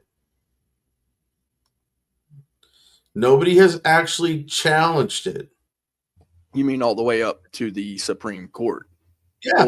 Or even circuits, probably, I would imagine. Yeah, even to a circuit. Nobody's challenged it. Nobody's even challenged it. Because I guarantee you, now it's been challenged up to a state level over in the 6th Judicial District of Nevada, which is where because identifying yourself could be self-incriminating. That's why you have, what's going on, Josephine? That's why you have Hivell versus Nevada, where it states is you don't have to identify your name. You only have to identify how you identify. You just have to tell them how you identify. Right, and that's the Supreme Court ruling as well, right? Well, it's not a Supreme Court ruling. That's a 6th Judicial. Yeah. Yeah, circuit. So nobody ever took it further because the 6th Judicial District stopped it right there. Oh, district. I thought that was a circuit. It's a district. Judicial District, my friend. Yes, sir. Okay. They never even allowed it to go to the state Supreme Court or to the circuit court. They stopped it at a lower level. Okay. Yeah. So it kind of, I've had this discussion with someone else this morning on the phone of the discussion you and I were having about my case in going up the chain and and how it won't or how it will. And my case, the people that I've talked to have said this is a really good test case of mine. It really is a good test case for speech, because we can't really find anything exactly, or for disorderly conduct for language on what I was said or what was even close to what I was saying. We found disorderly conduct for gestures of middle fingers. And again, what was written in my report was written in the case law, was those exact words about making someone angry and how being in a car was not considered a public place and yada, yada, and nobody being around. And I mean, that was in 2003 in Texas.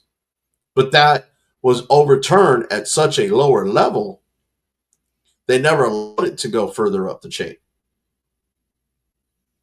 So it basically,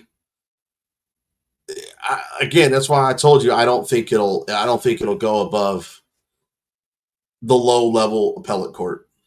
So are you feeling like they're just basically not wanting a strike against them in their court, or is it maybe something more along the lines of that they're afraid of what the outcome of legislating and ruling against certain types of speech will be?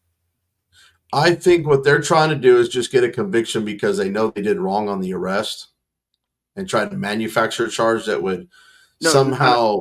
I don't mean your case. Go ahead. I'm sorry. Maybe, I didn't mean your case.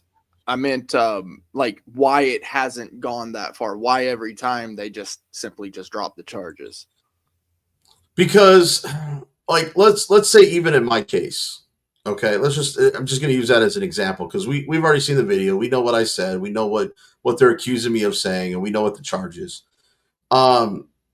If you dismiss it, there's no case law on it, which means that if there's no case law, you can do this to thousands and thousands and thousands of more people that are just going to go in and take a quick plea deal and pay the fine. Okay, I see now. Yeah. So, but if there's a case law, now every attorney that catches wind of somebody with that charge in a similar, I don't mean exact, but similar situation, now has grounds to argue why that's unconstitutional, how the court's ruled, and how it needs to be dismissed before even going to a trial, which will basically start punishing police officers more for somebody. So it's like, oh, you did unlawful arrest now because the guy used the word fuck.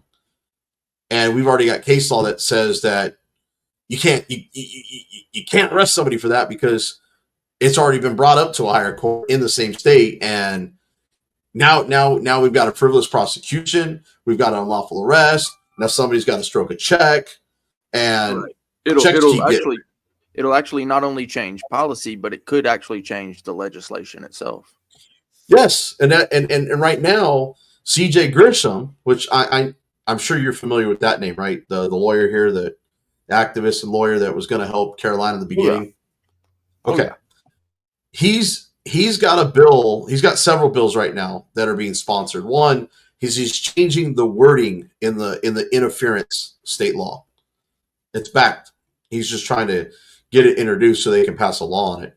So instead of just being in defense of speech only, he's going to add religion, assembly, petition, all the First Amendment right freedoms in that state statute. Very good. Yep. So it's not so broad. Now it's being specific to your First Amendment rights. And then same thing with disorderly conduct.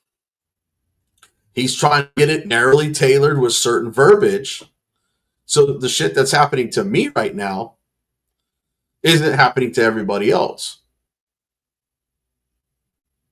So it's again, this is going to be a great test case. The question is they screwed up by taking it to a city level, because now they're going to have to double down to try to get a conviction out of me, so that way there's no liability for the unlawful arrest and silence my speech. I think they were planning on me going into that courtroom and pleading guilty or not, a no contest, and paying my fine and being just wiped their hands and said, let's keep going back to business the way we've been doing it for the last 50 years. Problem is, I came in and said, nope. Because why don't I even have a court date?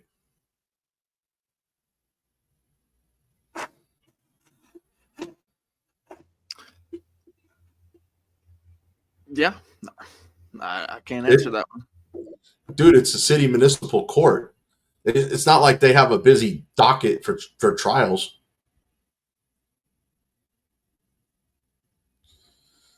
And you got to remember, nobody's looked at any motions. Nobody's looked at any evidence. I mean, I guess I could give an opinion.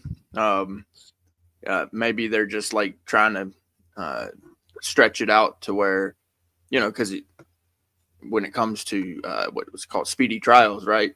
The beauty of speedy trials is they have to present their evidence very quickly, based upon, you know, that it should be readily available. And then on top of that, if they drag it out to an extended period of time, there's a chance that you could forget it or just not realize that you had it, you know? So, you know, there's advantages to the speedy trial. Yeah. And it's like with this guy's case in front of us. Okay. Yeah. John James, there is no definition of speedy trial. He keeps throwing out legal jargon, but yet he won't get up here on the panel and explain. But this guy in this case, you saw the video. He was unlawfully arrested on the side of the road, claiming they wanted to claim detainment for trespassing, but couldn't articulate it. I will say there is due process, and there is a little bit of defining in the due process, just a little bit. Well, speedy trial means that they can't just hold you without bail in jail for 6 years while you're waiting a trial. Some states. Well, I'm just saying they can't 6 years. Now it may be 2 years while they're gathering all this evidence. But then that's when it goes to unreasonable bail.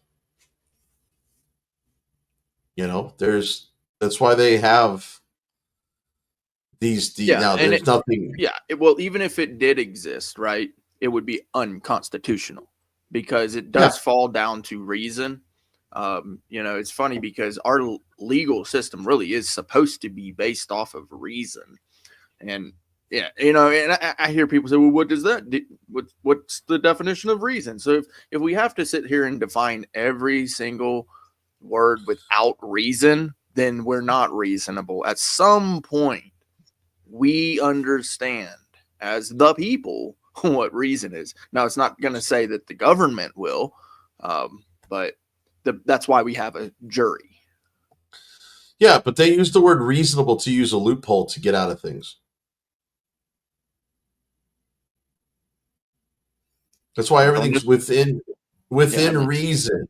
Why it's reasonable. That's why we have those words, because I don't disagree. It's like a reasonable time limit to be detained. What's reasonable? Everybody's under this impression that it means 20 minutes. Time's ticking. Click, click, click, click. But that's not the case. Yep, that's what the jury's for. And it's like look at your trespass when you were detained in City Hall, and they were sitting there taking their sweet time filling out trespass warnings for you and Let's. I felt that was an unreasonable amount of time. Yeah, the court works both ways, right? So prosecution will argue why they're prosecuting. Defense will argue why you shouldn't be prosecuted. They'll also present reasons why, you know, certain things should not have happened. Even the evidentiary hearing isn't, you know, it's not part of that bigger part of the trial. It's a different piece. So all these things, and every jurisdiction's different, right? So every court is different. That's why we have different states. That's why we have different counties. That's why we have different cities. You know, different districts, different circuits. Right. But they can't go outside the bounds of the Constitution, which is our rights. And so we are a liberal nation. That's why it's liberty over security. Well, and it's like this, okay? So like with your trespass, at the city hall with Let's. Okay, a reasonable officer, since there were 5 officers there, each one of them could have taken your ID and wrote up a trespass for both of you. Yeah. So why did one cop take his sweet time, keeping you both detained longer than necessary, to write a trespass when there was 4 other officers? Because technically the first officer didn't trespass you. The sergeant did. She's the one that trespassed you and said you were trespassed for 90 days. She took it upon her own volition. Yep. And guess who did not write the trespass? She didn't. She made the initial officer write it. Now here's the point I'm saying. It's like with any business, and I was discussing this with somebody today that's an ex-cop whistleblower. Okay. He states that an officer just can't come out into a public building at the police department and have the authority to trespass you. It's got to be authorized from up above. So when he was trying to trespass you and make you leave, he had no authority to do so. Just like City Hall. Without City Hall coming in out there and saying, we want these guys to leave, they have no authority. Their job is to enforce the authority of the place. Without getting too deep into it, yes. I'm just trying to keep it. Yeah, there's always a steward of every public place. Well, and I'm trying to keep it broad without going into details. And that's why I'm giving examples of your case. Now, if you want to go to private property, let's move to private property for a second, okay? Officer comes out. An officer cannot make you leave unless that person who owns the property or let's say like a business, okay? You got employees, you got a manager, and you got an owner, okay? The manager manages the property, not the employee. The employee has no authorization to trespass you. The employee can't say, yes, trespass him, make him leave. Yeah, it's not like you got the stock boy sitting there in the aisle of the grocery store and he can turn to you as you're looking at the different types of cashews, and go, hey, I don't want you here. You're a piece of shit. Get the fuck out of my store. No, he can't do that. Nope. No, the employee cannot do that. I mean, he can, but it's not going to stand on valid ground.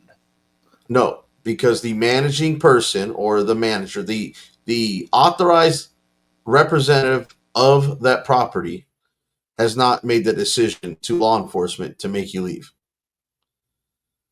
So when security told me to leave, he wasn't authorized to do so.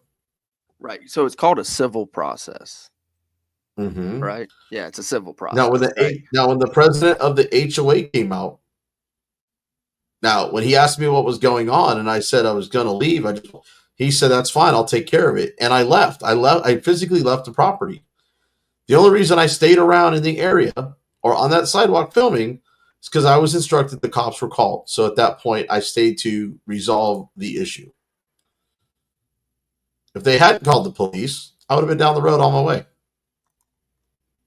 Now, in the instance I'm just saying that, not any representative of the property. They have to be an authorized representative of the property. Yeah, that's the right wordage. Now in the case of who is this you said again on the Seven screen? Cities kid here says, where does it say that any representative of the property can ask you to leave? They can ask you, but they don't have authorization to make you leave. Right, there's that language. But the trial here that you've got on the screen, who was that again you said? Okay, so this is the underground auditor. Okay, he's been around, I guess, for about 2 years. He's got about shy of 7,000 subs. And you saw the video where he was on the side of the road at the prison taking pictures, right? Right. Yeah, that's about where I came in. Yeah, I didn't know if you were in the chat that long or whatnot because you weren't really vocal yet. Just watching. Yeah. So this guy, literally, the cop is sitting there because Harvey called. It was Harvey's video that he was covered on this guy, and was talking about the cop was sitting here going, "This side of the road is state, that side of the road is federal." you're trespassing on federal. He's like, the trespassing sign is way over there on the fence. Well, it doesn't matter. This side of the road's federal. Sir, this is an easement. I'm on the side of the road. Now, he was on the shoulder. He was parked on the shoulder, which is state road. But it doesn't matter whether it's federal, county, city, state. It's all public property. Exactly. Yes. Yes. There is. Yeah. There's a difference between authorized access and then public access, and then obviously that gets conflated as well. When it comes to easements, typically, not every time, but typically they are public access. There's a couple of instances where I can literally just off the top of my head call where they're not public access. One is when there's a no parking sign, when there's literally a no parking ban, that sort of thing. You definitely cannot pull over there. That's typically with city ordinances and that sort of thing. A lot of times it's on the beach. But then you've also got instances where you've literally already crossed through a gate where you would be trespassing. And then if you pulled over, that literally is still easement. However, it's secured access. Right. If the gate's closed. If the gate's closed. Yes, I would agree with that too. Yeah, the gate would need to be closed. If I would not suggest just roaming through an open gate if you see those signs. However, if the gates are open, that is a bad news thing for the even if the gate is open. If there is a no trespassing sign somewhere near that gate or on that fence, that doesn't mean you can drive onto the property. Take heed, take warning. Yeah. Now, if there's no signage indicating that you're going onto somebody's land with an open gate, then you can willy-nilly until somebody who's authorized can make you leave. And John James has got a perfect example. You cannot be trespassing until you have notice. Otherwise, you go anywhere. That's right. But if there is notice on the gate or the sign or the fence, that is notice. Well, a fence itself is notice too. Well, if it's closed, if it's a closed fence. Well, yeah, I mean, that's exactly what I mean. I mean, it's, if there's a gate, right? The gate has to be closed. Yes. It's supposed to be. Now, that doesn't mean that every time the steward is going to remember, because there's plenty of times where I've gone by what should be a closed gate and it is not. But if there's no signage and it's not closed, that doesn't mean that also doesn't mean that it hasn't been vandalized either. No, you might be crossing through what's been vandalized. It might be, but I don't think they're going to be vandalizing and taking all the signage down. Sometimes. And there might be that one rare case. Yeah, because what I'm saying is, consider but if they find you on the property and there's no signage, that's your legal defense. Well, yeah, absolutely. And then, of course, it goes to court. So, it's just a matter of using some common sense in that. Well, most of these laws, most of these statutes and laws are written that says knowingly and intently. How would you know if there's no signage? Yeah, exactly. When it comes to like utilities and things like that, because that's kind of what I'm considering. Typically, utilities are secured areas. But of course, sometimes, like I said, the vandals come through and cut holes in the gates, the fences. Let me point something out. Our guy 936. I know 936 is a College Station, Texas area code. Okay. Now he's mentioning the purple paint on the trees. Okay. Purple paint is one of those things in our trespassing laws in the state of Texas that indicate you are trespassing based on the indication of the paint on the tree. I believe there are purple X's or purple rings around the tree at a certain level. They have to be like no more than 6 feet. Yeah. So he's right. He's in Conroe, so he's just north of Houston. I know exactly where he's at. He's probably off 105, not too far from the Woodlands. Let me guess that, our guy 936, probably, right? But anyways, so how does Amazon deliver packages to my house? I have purple paint on my trees. Now, the Amazon delivery truck is technically trespassing. However, if they're contracted by the post office to deliver that mail, because sometimes that happens, that they have some sort of agreement with the postal service, they can go onto that property regardless if they're trespassing to deliver that mail where that mailbox is. No. Because if you put an order in through UPS or mail delivery or any, you're given explicit permission to deliver the package that's to your right. mailbox. Yes, that is the Doorstep. permission. Yes, they have a package for you. Yes, and Doug just put it down there. John James just said the same thing. So I mean, it's you're giving permission. Exactly. So it's called implied consent because you implied it when you ordered it. Yep.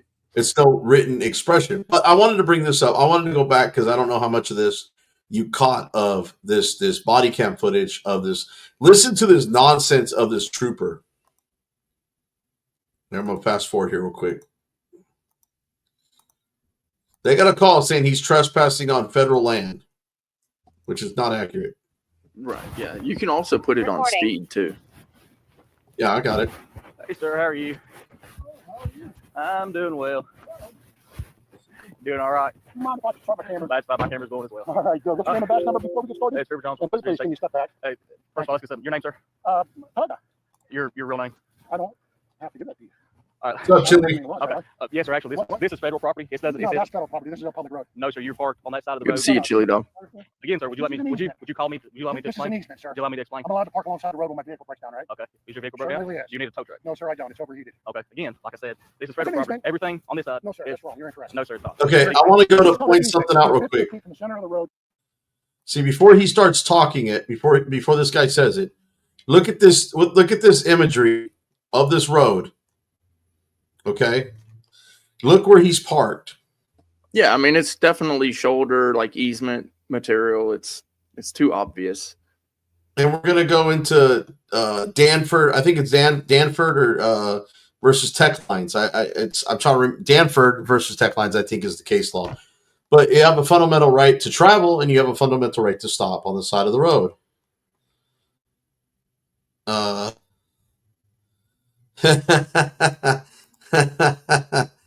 Hey, I'm not going to be live when you go live, dude, because I don't want to. I trust me, you're going to steal everybody out of my chat over to your channel anyways.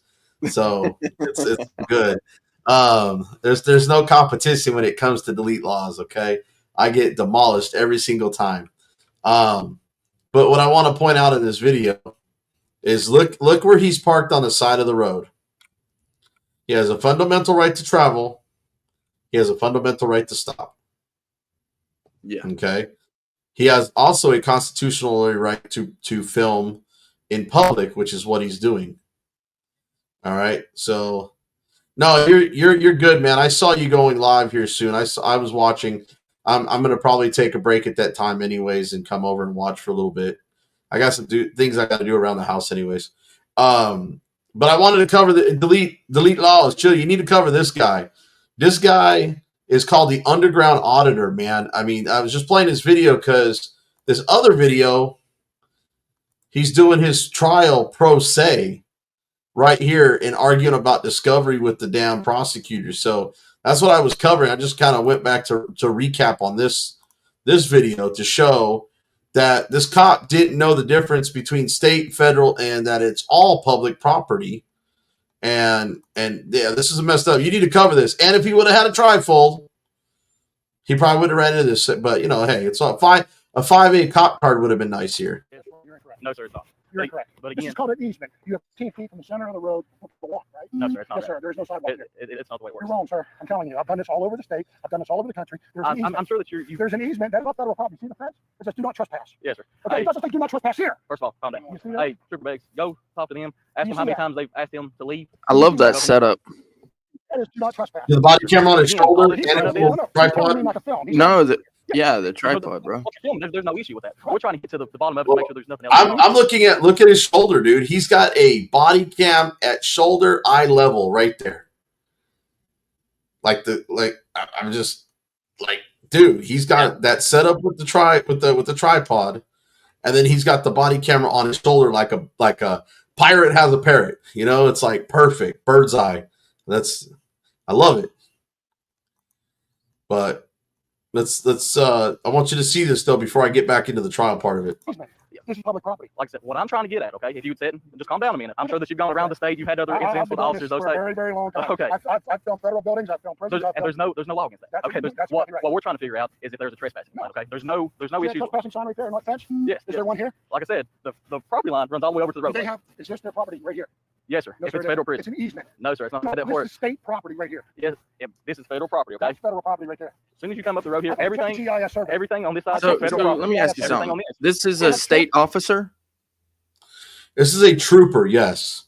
So even if it was federal property, what jurisdiction does he have?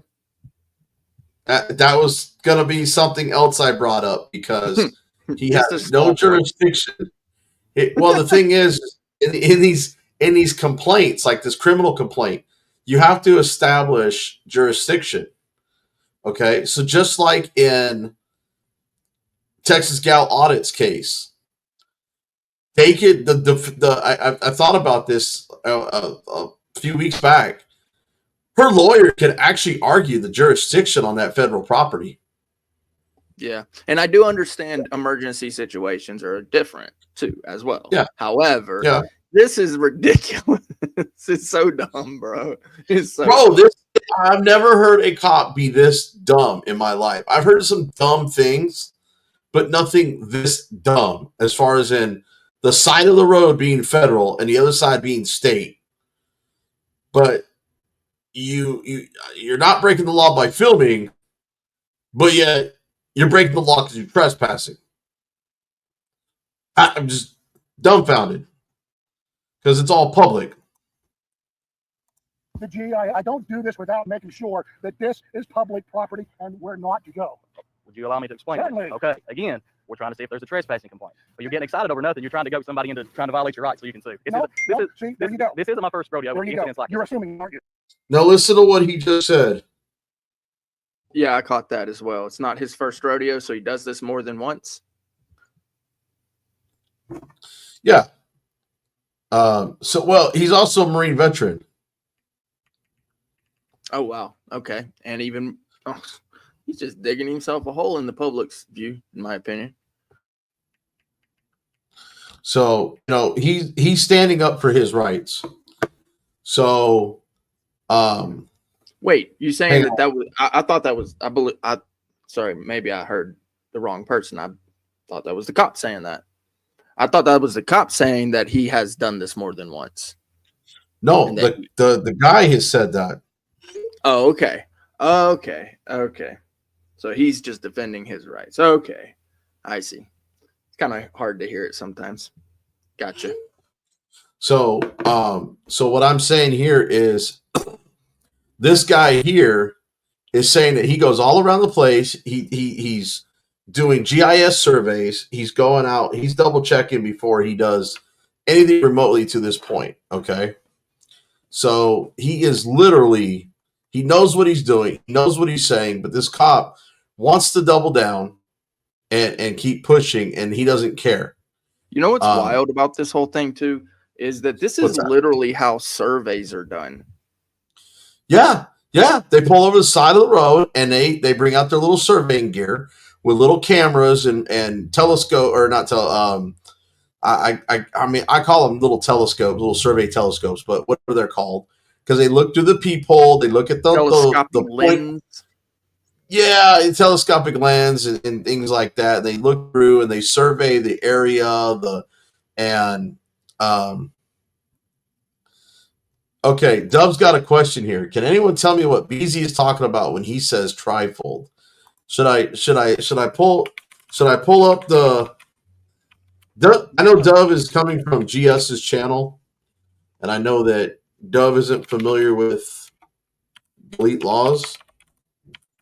So let's see. The delete laws here. I'm gonna do a little intro because I think he does it at every one of the beginning of his videos. Dove, this is what. And I make sure everybody gets their trifold. Here. You always get your trifold. You There you always get your trifold. Everybody, do me a favor. Hit the like button. Hit the like button. Everybody, hit the like button. Just take your finger and hit the like button. Hit the like button.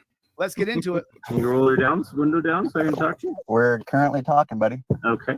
So, reason that I stopped you, Stephen, I noticed a couple of things. Your vehicle is very, very loud. Yep. The exhaust is loud. You Failed. He did not invoke his Fifth Amendment right immediately. Why did he answer any of those questions? Are you freaking kidding me? That's the trifold, Dove, right there. And he said, hey, roll down your windows so we can talk. You're going to talk to the trifold. I mean, you're talking to the trifold, bub. He's got the camera out. He's got that part right. He's filming, but then he doesn't say you can talk to my Fifth Amendment right. Roll the window down so we can talk. You're a cop investigating me. I invoke my Fifth Amendment right to remain silent. It's on camera. Now I go around the clearly established prong so you don't have qualified immunity. You know it's my Fifth Amendment right. I showed it to you on paper. I showed the camera. I'm showing the judge. You were coming down 3rd Avenue at a high rate of speed. Now, I was doing the speed limit. Wrong. You do not sit there and argue with the copper. He wants to argue with you. He wants to put you in torture cuffs. Come on now. Your vehicle is very, very loud. Yep. Don't agree to crimes. Exhaust is loud. You were coming down 3rd Avenue at a high rate of speed. I was doing the speed limit. And you went through an orange light. You were late on a red. You're allowed to go through an orange light. That's completely legal. So the actual law is you can be charged for failing to stop for an orange light. You're supposed to stop for orange. So that's the law, is if it turns yellow, you have to stop in the middle of the intersection. I know you're upset. I'll tell you what, Stephen, I'll give you a few minutes because you're a little bit elevated. And oh man, what did I say to you guys? There you go. You got yours right there. It's because you got that. It's blue, so it's blending with that blue and green screen, dude. That's why it's fading in. Brick. It just covered your whole face because it's blue. That's a trifold, Dove. It's got basically all the stuff on it. So when you get stopped and pull over, you know your rights. You get it on camera. You show the cop. You invoke your rights, so you don't say anything. And it's got a bunch of case law on there to depending on your situation. Because they are investigating. He's right. You need to go over to Dove. You need to go over to Delete Laws. He's going to be on in, I think, like an hour and a half, 2 hours here. You should go over and watch his channel for a little bit and just learn for yourself. I'm not telling you to get one. I'm just saying maybe you should just check out Chili's channel and watch him and learn what he's about. A lot of times he does specials, and if you choose to, pick yourself up a trifold, man. But that's what the trifold is when I refer to the trifold. So, and then he's got the 5A cop cards, which is a smaller, like credit card room key type size version of it with like a little script and the stuff. And it's good to have if you don't know your rights or the laws. So, but let me get back into this real quick. Just like you're assuming that I'm here to arrest you or do something like that. Well, that's their property right there. Actually, all this in front of is their property. That mountain right there is their property. It is not. That's ridiculous. It is. That's the most ridiculous. Come on, dude. You're gonna be laugh. They're gonna laugh at that one. Oh my gosh. Can you say that again? Again. That mountain over there is. Yes. Everything up here is federal property on this side of the road. No. Not on this side. Listen. There's at least a 15. It's not 15 feet. 15 or 25, depending on what size of the road is. Okay, if you've done the research, If 15 I'm or driving, 25. or if I'm riding my bicycle, the government has to provide a walkway, correct? Or an emergency pull-off. And that's what the roadway's for. Well, there's no bicycle lane here. That's right. That's why you have to walk on the easement. So again, like I said, if the government put a bicycle lane in here, it'd be different, or a sidewalk. Like I said, otherwise I can't walk on the road because it's illegal. No, there's no law against walking on the road. No, there's not. You have to yield. You took your driver's handbook, right? You took your driving test. I'm sure in the driving book it says you have to yield. Then you have to yield to pedestrians. Is that correct? Correct. Okay, so if I'm walking on the road like this, that's yielding to pedestrians. You have to walk on the easement. Again, otherwise you can get a ticket for walking in the road. That's only if a sidewalk is provided for you. Okay. There is no sidewalk provided. Exactly. So there wouldn't be a citation there. Okay. All right. So again, what we're trying to figure out is if there's a trespassing complaint. Do you understand that? There's no law against you filming or anything like that. Tell me under threat of arrest. Did I say that? I never said that. So now he's trying to figure it out. Okay. That's what we're trying to figure out here. So like I said, you video, there's no issue with that. Okay. But right now. Yeah. The point is right now he's trying to dispel anything he can. He's trying to explain to him you're trying to articulate trespassing, but where's the articulation at? He's never stepped foot on anybody's federal, even if it's federal property, It's public property right there. It's along the road. He's on the road. He's not on the grass out in the middle of the field. He's not anywhere near the fence line. So there should be no obvious indicators that he remotely or any kind of reasonable suspicion of articulated facts that man is remotely, possibly committing any kind of trespass. So it's and I mean, look at this man's demeanor. The only reason he's getting hyped up is because the cop's a freaking idiot. I mean, the cops should know better. But anyways. Now we're here to investigate. Threatening me that you're going to arrest me for trespass. I never said I that. will leave and I will take this up in court, in a civil court with you and the government. And again, that's what we're getting to. Again, this what is the I last resorts we have to use when we want to do an investigation on a prison. No, sir. The I'm investigation. I'm an investigative journalist. Do you have your ID on you? Do you have your investigative? Do you need a ID for First Amendment speech? No, sir. But if you're, it's the same thing. The press is the First Amendment, dude. Yes, but normally with the press and everything, they have IDs, that's right? mainstream media. That's not press. No, that isn't, sir. Okay. Now, do you also see what he's doing right here, Brick? Yeah, he's trying to get that ID. ID crack. No. I mean the veteran that's standing on his ground. You know what he's establishing right now. He's establishing it on video of what rights are being violated and how he doesn't need to have an ID. So this cop's about to violate his First and Fourth Amendment rights. Correct. And if this cop isn't smart enough to see that after being explained it several times, then it's not going to go well in a civil court for this officer. Correct. I would agree. Or it shouldn't. No. And the proper thing for this officer getting into this combative thing over shit he's just spouting off and having a dispute, and because their job's to de-escalate, right? How hard would it be to let the other officer talk to him for a minute or to call a supervisor? Yeah, I mean, that would be the logical. I mean, you're not seeing a violent person. There's no emergency situation. There's no victim. There's no real crime. You know, maybe, just maybe, it might be wise to get somebody who's got a little bit more knowledge so that you don't make a screw up. Right. Because he's already talking. In the warehouse or on the yard, I guess you could say, it works the same way. You get a supervisor before you make a screw up.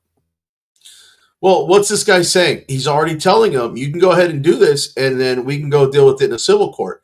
What he's trying to politely do is tell him, you're about to screw up, you're about to lose your qualified immunity, and I'm about to sue you when you do.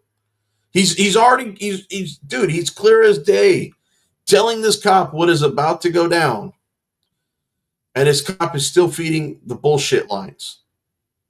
Because the cop just can't let his ego go and let someone else intervene and talk to the guy, can't call a supervisor. And we'll see that here in a second. Well, actually, you know, I want to say something because it's funny you mentioned that, because this is actually, in my opinion, where a cop card may come in handy when it comes to them talking about, doesn't press usually have like an ID? Well, and that's actually what I just said right before I played it, that this would be one of those examples. When I said he needed a trifold, and I said, well, a 5A cop card is like a credit card or a key. This is where one of those would actually come into play, because when he's asking for ID, this is the time that Chili would teach you to pull out your 5A cop card out of your wallet and hand that to the officer on camera. I agree. And yeah, I don't want to sit here and say that Chili's absolutely right or he's absolutely wrong, but in this situation where you're going to have to establish the two-pronged part of a civil suit, because this cop doesn't want to listen to the words you're saying, now this is probably where literature, something in writing that you could actually hand to the cop and have him read. Yeah, it's a layer of protection, if nothing else. I mean, like we know that the cop can arrest you at any time. Yes, absolutely. But having that layer of protection is nice. So this is, and you're right. A trifold would be great if you were in the front seat on the driver's side of the vehicle. A cop card in this case, where this guy's demanding ID, You reaching in your wallet to get it would be a perfect time because he's telling you to reach for ID. But in this video, you're going to hear this guy after he's arrested. His wallet is inside the car. He should have had his wallet on him. He should have had a cop card in his pocket so that way he could hand it to the officer, invoke his Fifth Amendment right to remain silent, and go from there. And I understand us auditors, we like to talk. We like to go ahead and make good content. Yeah, it's do what I say, not what I do. Sometimes that bites you in the ass. Don't do what I do. Believe me, don't do what I do. Hey, sometimes it's less is better. I mean, that cop wasn't listening to me. I should have just had my 5A cop card, handed it out to him, and handed it to him. But damage is already done on me. I can't go back. Well, you'd think this guy, this cop, it looks like there's such a high crime area that he's working in. And and it just must be, I can only think that he just may be bored, really. Where's the reasonableness? To me, it's like a battle of determining the whole reasonableness of the reasonableness, right? That's where we're at, I think. Well, we keep saying reasonableness. There just isn't any. These cops don't have reasons. You can't just say, oh, we're just going to snap our fingers and things are going to be different. But if you put out that message that, look, I had no intentions of going out to try to make some police officer's day or evening or afternoon look bad, right? I'm just going out as a citizen with a camera. I've seen them look funny. I've seen them act funny. I just go in and act and respond to what comes to me, right? With my own belief of what should and shouldn't come to me for what I'm doing. And this is what I find that a lot of folks get themselves in trouble with is they really kind of almost know what to expect. And in some cases, when you know what you're going to expect for a period of time, you rely on that avenue. So some cops, they kind of rely on that, they got to be the boss. And that's the big problem. You got the one extreme, you've got the bootlickers, we could say, they're the big military guys that everything's got to be them. We're going to stomp out the little guy. Whoa, whoa, whoa. Then you got just the other ones that, like some people would say, oh, we just want to hug trees. And, there's someplace there's got to be a happy ground in here, the happy hunting ground. I personally shouldn't be trespassed from a police station, in the city of Albuquerque for filming, right? And I can't really talk a whole lot about it, but well, no, I didn't want to cut you off, but yeah, I was going to advise that you probably shouldn't say anymore. But at the same time, I think it's important to people to know that something like that can happen to a person, right? Well, that's what they're doing. That's what they're doing to this guy right here. This is why I was trying to play this video, because they're literally trying to trespass him off the side of the road. Yep. Play that beat. How are you? And then forcing him to ID. So you have to show ID. You have to show ID when you go to public things. You do, because what government entity issues the press pass? Again, sir, I'm trying to decide whether or not I'm an investigative journalist doing a story on this jail. Okay, that's fine. There's nothing wrong with that. Have you set up appointments to talk to anybody? Don't have to. That's why we have the First Amendment right to the press. Yes, exactly. Just But like if we you have the want right to to speak to somebody, say fuck you if we want to. Not saying you. Yes, I understand that. But do you understand? I'm here to. I don't need a license to film. No. Filming is not illegal. I'm not investigating and disseminating information as the press do not need a press pass. No, sir. This is the law Of course against filming. not. So again, now I'm asking you you. asked me for a press pass, and I am not going to give it to you because I don't need one. Did I? Okay, you don't have to give it to me. Again, how did So let's break it down. Again, I we're here on the got trespassing. I got other places to be. I got other places to film. So if you're going to threaten to trespass me, again, we're here to I will investigate. leave. So again, I'll need to see your driver's license. I did not break any law. First of all, let me break something down. We're in the state I of did not break any law. Under the state of West Virginia, I can just not That's ask not you. true. It is. You have to have reasonable articulable suspicion trespassing. to ask for a question. We're here to investigate the trespassing. civil rights attorney is John Bryan. I'm very familiar with Mr. Okay, Bryan. John's my attorney. Okay, so good. if you want to root around with John for a while, he'll take you to task. That's fine. Again, I'm going to ask you your I driver's don't have it license. on me right now. What? Can you tell me what your name and date of birth is, please? I do not commit a crime. Again, this is an I investigation. am allowed to leave once ordered to leave by a law enforcement officer. They asked you to leave early. I'm Is that leaving correct? now. No, sir. You're not being identified. All right, I'm just going to sit here and remain silent. All right, sir. Go ahead and put your hands behind your back. You're under arrest for obstructing. Do you want me to give you a Please, license? sir, I will please. give you my license. No, It's in sir. the car. Please put your hands behind your back. It's in the car. Please put your back. Put your other hand back here, please. See your cuff? He's a bigger guy. I don't want his. Thank you. I don't want him. Also, take his GoPro and his phone. That's when we taking his evidence. We'll get a search warrant for it as well.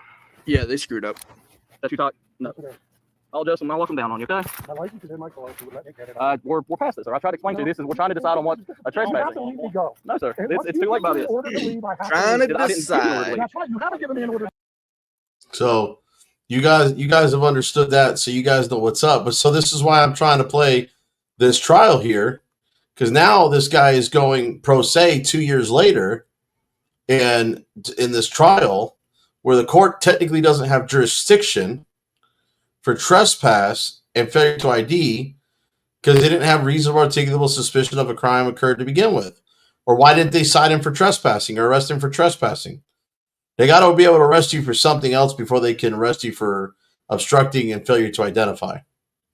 There has to be some sort of other violation of the law. So, but this is him arguing that they didn't give him his discovery. They didn't give him the GoPro. They didn't give him the other camera footage.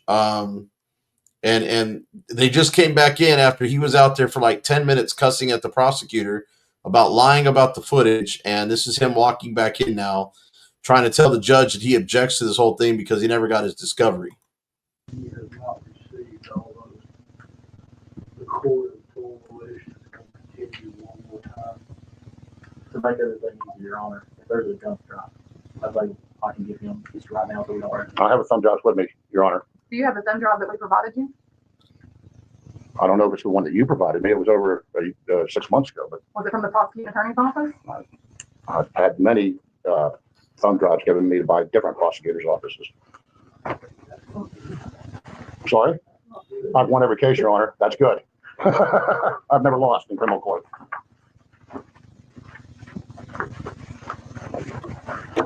Yes, I do have it. It's right here. There. I feel it. Oh, there it is. When we open it up, we'll be able to get the permit.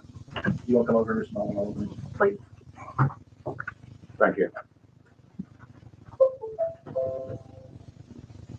Do you have, we're going to schedule this lawyer for, you don't have October days yet, do This you? is one for about these questions that you need. Oh, yeah, you can go ahead. You have to drop them on there. You can drop them on there. That'll order it all. Sure. What size is it? 4 gig, 4.9 gig. I think it's the date tonight. Okay. When is that for September date? If it's not the end of September. For him, just copy the entire file for that. Okay?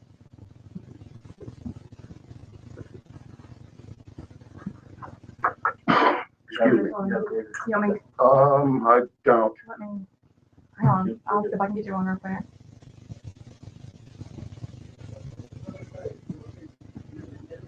I got 4.9 gig.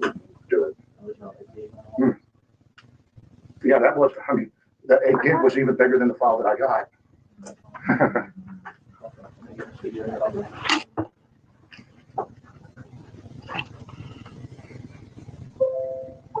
There's the bottom low of the prosecutors, and everything's on it. You just have this. Okay? Okay, I appreciate that.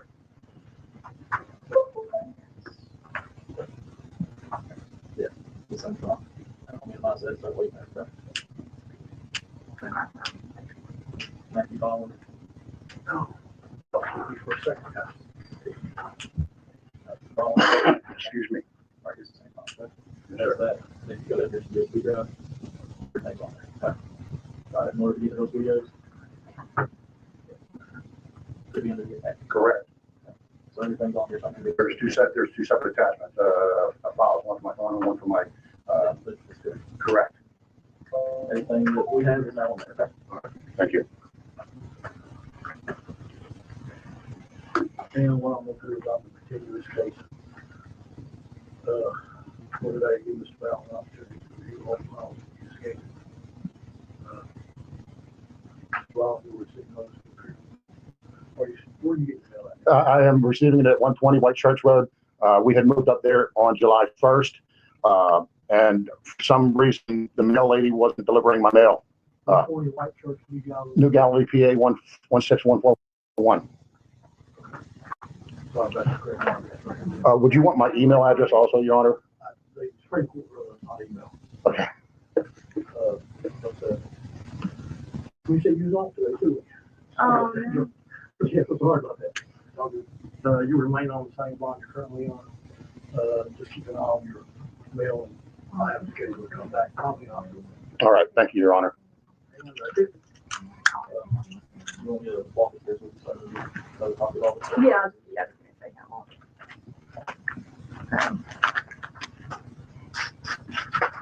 Don't forget your exhibits. Oh. So I just had that one.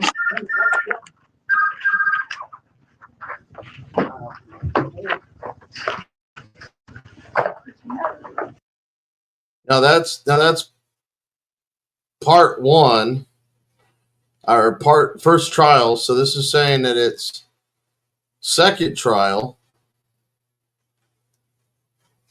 This is obstructing. Look at this. So look at these charges. You see them on the screen, Brick?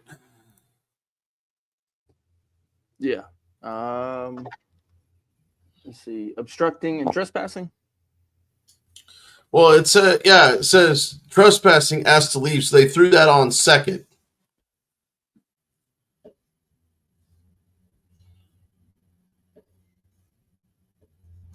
So the trespass, I mean, I'm going to assume that these aren't the actual like statutes laid out. These are kind of a no, they're West Virginia statutes. Yeah, but the wording there, because trespassing, asked to leave, and then obstructing. No, yeah. Here, let me blow that up a little bit because you might not be able to see that. Okay, that should have blown. See where it says charges on or about 8/6/22, one count 61-05-17A, obstructing officer penalties and definition on or about. So what they did, it looks like that they added the trespassing charge for his second trial, because it sounds to me like that first trial was thrown out because he didn't get his discovery. Okay. So they threw it out. Go ahead. Well, I'm just like, is that like ad lib? What those charges are? It's fucking West Virginia. Yeah, so they get to basically do whatever the hell they want to do. I know. I mean, dude, look at this. It says before Magistrate Danny Mitchell. It doesn't even say fucking judge or your honor. Yeah, they have magistrates there. Yeah, what I'm saying is that it's worse than our normal kangaroo court that we deal with. This is literally, yeah. Now it's a county magistrate, so it's a county charge. So these hold 2 misdemeanors. These are what would be in Texas considered to be 2 Class B misdemeanors.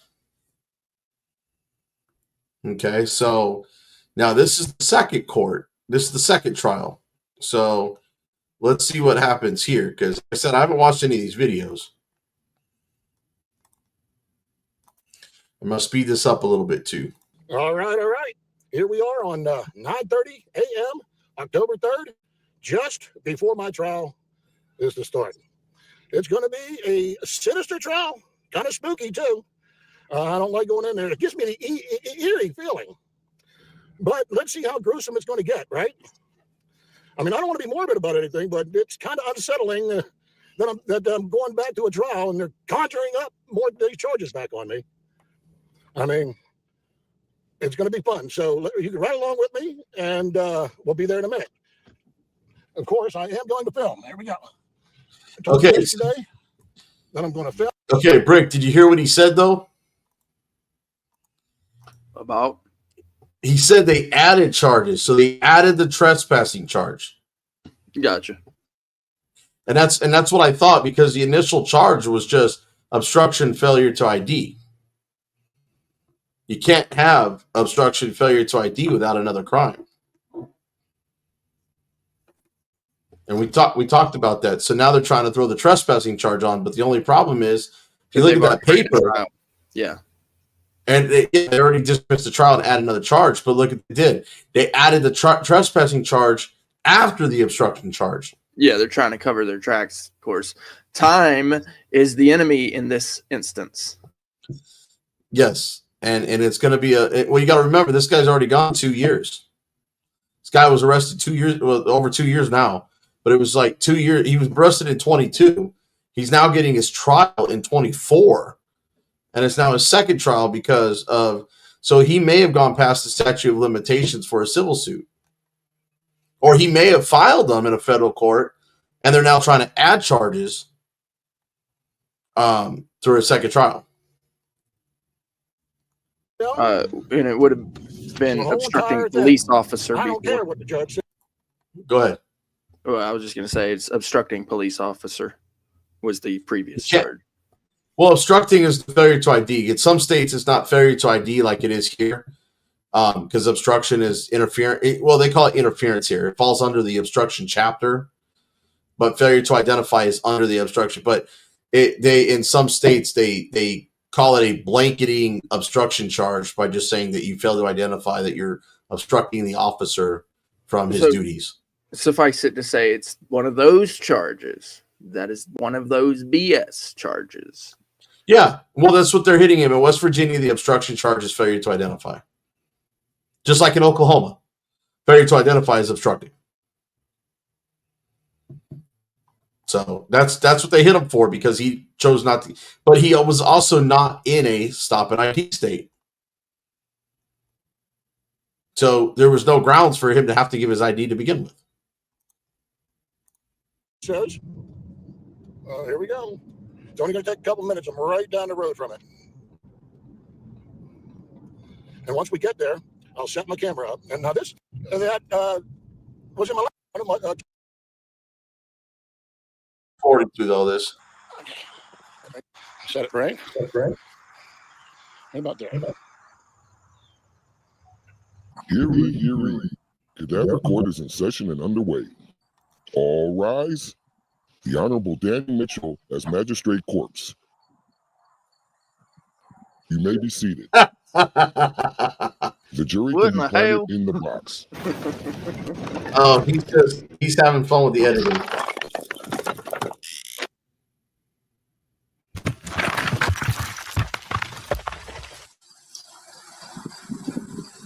Your Honor, not that. Double jeopardy, please.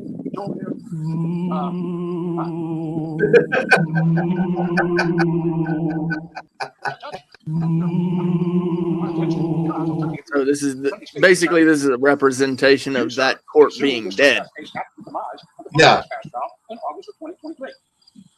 The death of that trespass trial was ruled on by Chief Magistrate Van Dyke in May of 2024.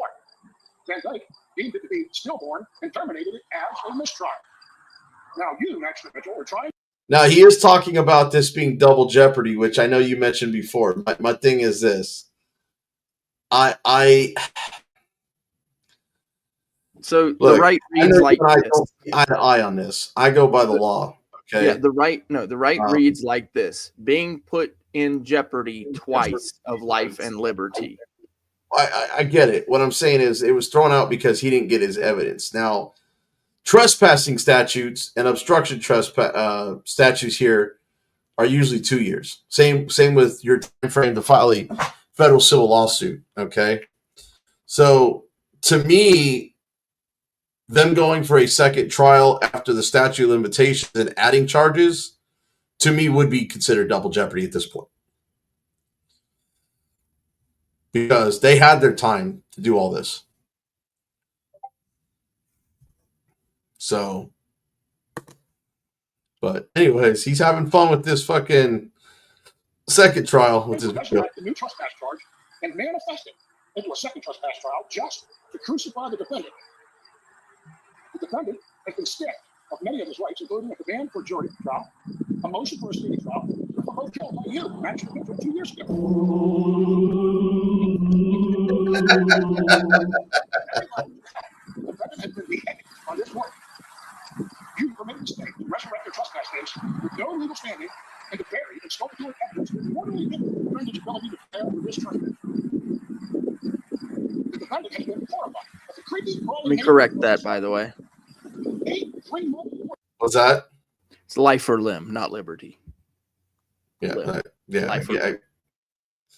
All good. I knew what you meant. I wasn't gonna sit here and try to get hung up on every single word. 790 calendar days, 254 skipped days, resulting in 536 business days, excluding 113 Saturdays, 113 Sundays, and 28 holidays. Cold hard facts are. It will be So is that it? Then he just basically runs the court like it's a dead trial, like it's an old. Yeah, Jeopardy. he goes into this. He goes into this right here. Yeah. Is this the way you handle your court? Well, you handle your court. All this time wasted for what? I'm out here. This is the way. I want to know the verdict.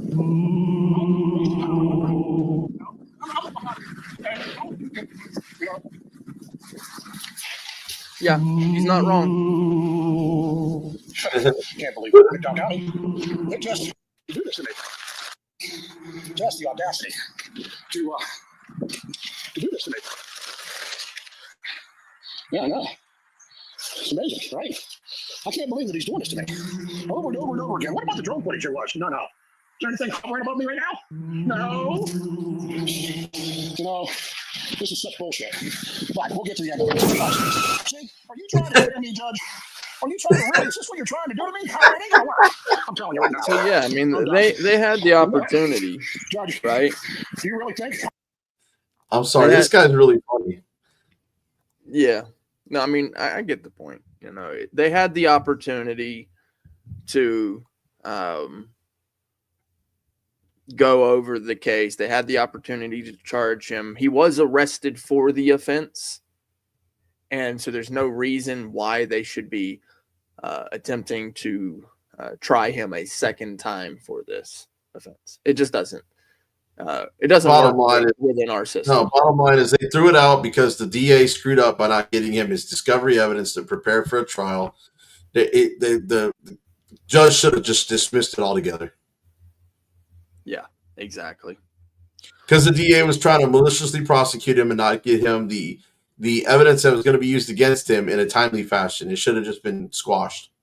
So, but anyway, I'm loving this guy's video, and he's going to go into some other stuff because I'm kind of like hovering over the screen here. So he's going into some others. I want to see what this outcome is. Well, before you get that going, I already started getting it going, but you're interrupted. What's up? Well, I'm interrupting because I want to go. But I appreciate you letting me up here. It I'm was just fun. trying to get this done before Delete Laws goes live, bro. That's why I'm trying to get this done. Yeah, I got you. But I'm gonna head out so that you can finish it up. But yeah, I appreciate you letting me up, and I had a great experience, and keep up the good work, bro. And if you guys and just I want to make sure to plug you, because if you guys can help out, you know, the BZ's going through a rough time. Anything helps. So appreciate you guys, and have a good one. Later. You're gonna work. What else do I have in here? Ooh. Judge, give me the verdict. Judge, give me the verdict. I'm gonna use this baseball bat on you. No? Judge, gosh damn it, I want a verdict. And you know what? Oh, what's this? No? No, it's straight. That ain't gonna work on a ghost. What else do I got in here? Oh. Huh? Gun? No, that ain't gonna work on a judge. What else do I got in here? Oh my God. What's this? There we go. Judge, I want to know. What the verdict is. Judge, we're gonna find the verdict. Hey, come on over here.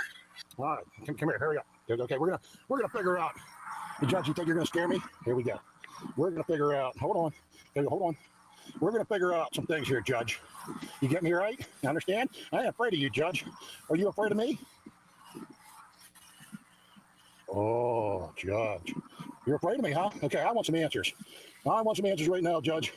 What is the verdict from the jury? Oh, my. Oh, my. Oh, my. H. Oh, my. Yeah. Oh, Judge, that was a weird one. Uh-oh. N. No, what, Judge? On what? Oh, my. On jury. Oh, no, hung jury, Judge. Hung jury. That's not good. All right, what's my punishment, Judge? Do I have any punishment?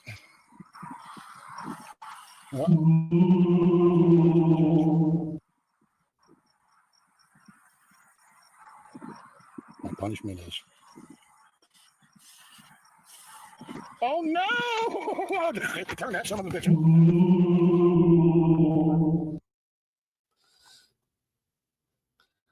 Oh, wow. The judge died, man. Let me pause that for a second.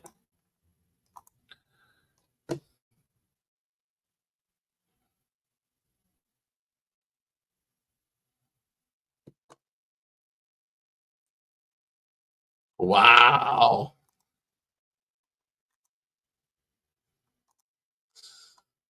I don't know, man, but I'm kind of curious. So that was trying to say that his court was beyond the grave. So I know you're still there, Tom. Yeah, I was here. I'm just kind of watching something come up. I thought I could offer some information on. I'd jump in. I may just drop out unexpectedly. Just here to support. The whole thing to me is it's just so freaking stupid. I feel like I'm Rumpelstiltskin and I woke up 40 years later. To have to figure out whether I'm standing in a parking lot filming a cop. Am I going to go to jail for 4 months for that, or am I going to walk into a police station with a freaking camera and have to have all my rights violated that I can't go where I want to go? You know what I mean? There's got to be a stop to that kind of simple stuff. And if they're worried about that kind of simple stuff, no wonder we got all the hard shit going. I don't know.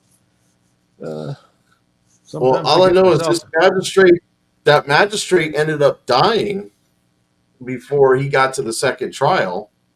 Well, that's why he was making fun of that magistrate. Yeah. But it looks like this is the prosecutor. I'm just trying to see if there's any. I'm kind of curious what ended up happening to his case in the long run, because I don't know if it got dropped.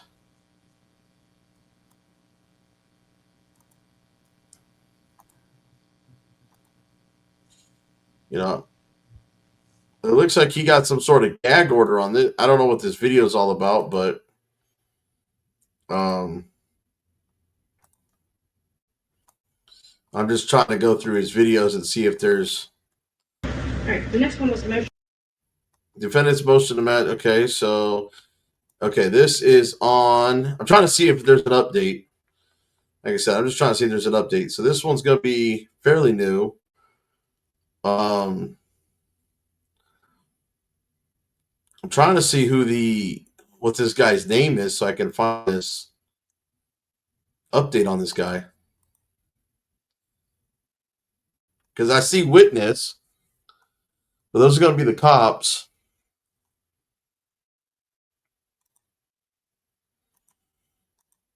I'm trying to find guys.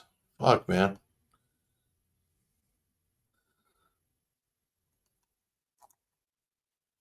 I think the guy's name is right there. Matthew Ballin. Let's see.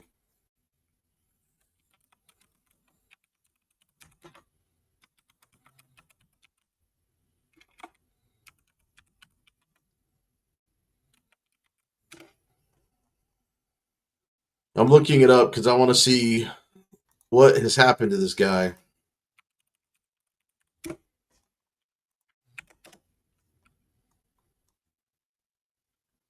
Well, it looks like you filed in the district court.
Well, Delete Laws goes live in 45 minutes. Let me find something that's short, sweet, to the point. I think I've beaten this dead horse on this guy. I'll have to find out later what happened to him. But, oh yeah, I love this guy. Shift change. Is he during shift change or do we miss shift change?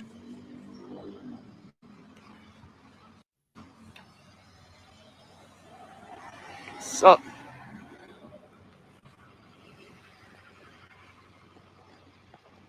it's getting cold out here.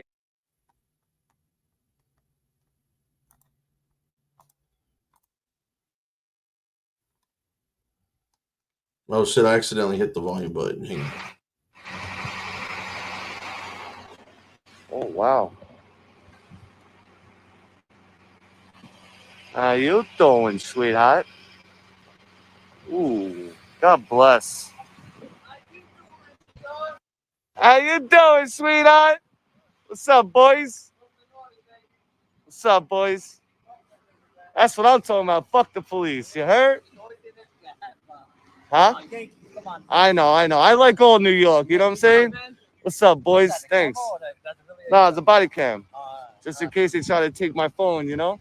Yeah, he started keeping that shit. Yeah, you see these rat bastards. They're all rats. The whole family's fucking rats, you know? Yo, thanks for the support, boys. Be safe. Yeah. Love that. Love when supporters pull up, man. Shout out to you boys out there, bro. Be safe too, you know? You know how these rat bastards are. Try to pull you over and figure something out. Always record the police, bro. Remember that. Always record these rats. They always lie. You know? I want people to be educated in New York too. As soon as a cop comes up to you, automatically they have to put on their body camera too. You tell them, put your body camera on automatically, because you could always FOIA request a body camera. And then the next thing you do after, you get one of these sexy business cards for them. You tell them, listen, Spider, I want that fucking business card, all right? You get one of these bad boys. So you have the rat's number on there and the precinct. You know, I ain't fucking around. Always make sure body camera's on and you get a business card. Always. Because if they're really harassing you, you could always make a complaint with CCRB. I want everyone to know that in New York. And the link is there to run their badge numbers too.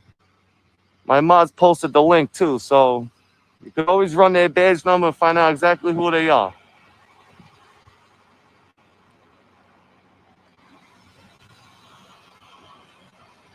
Hell yeah. Look at these cards, huh? These are sexy business cards. Give me a card, Spider.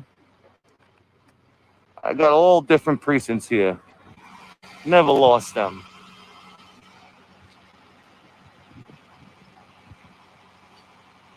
And the EMT's in there for a while, man.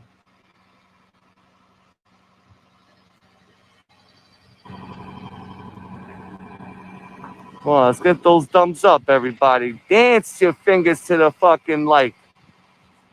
Dance it. Yeah, Spider, what happened? Why'd they get arrested? You tell me that? The EMT's here for them, right? The EMT's there for them? Kids crying, they got punched in the face.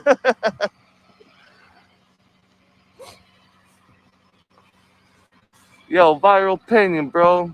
Appreciate you for that. Spider, get Husky more treats. Yo, big shout out to you, Viral Opinion. Love you, bro. Thank you for that.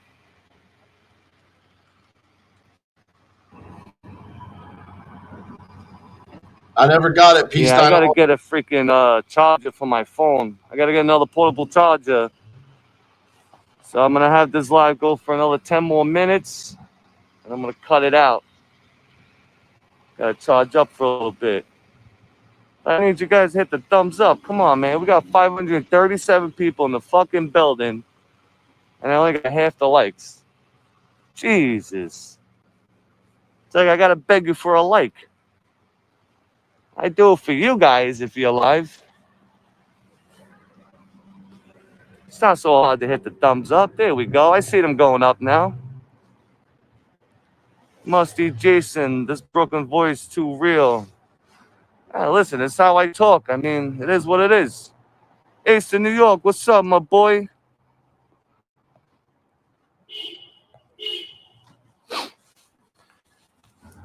You can tell these are all cop cars, too. Double parked. Right by the precinct, too.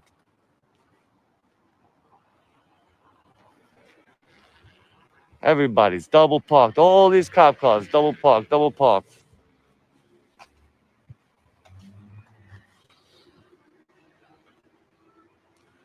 Please call if it's blocking. We got to tell him to move his car. 929-294-4428.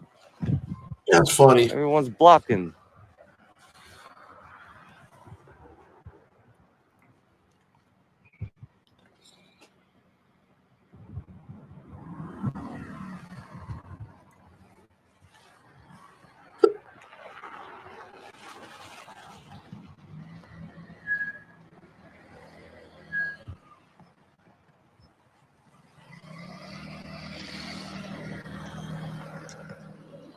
Corruption's real. What's up, my boy?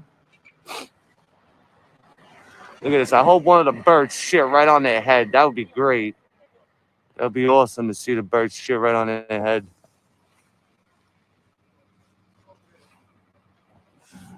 What's up, boys? Have a safe tour tonight. What's up, big guy? Look like you're going to war today. Have a safe tour, bro.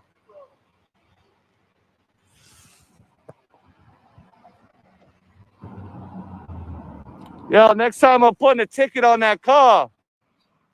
Can't park like that, you know. It ain't your fault. It's the other guy's fault. They left it like that. I'm going to put some tickets on there next time.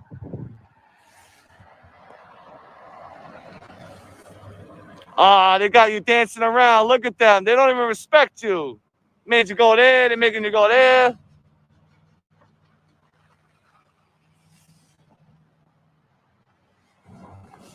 Guess who's back? Back again. Tell your friends.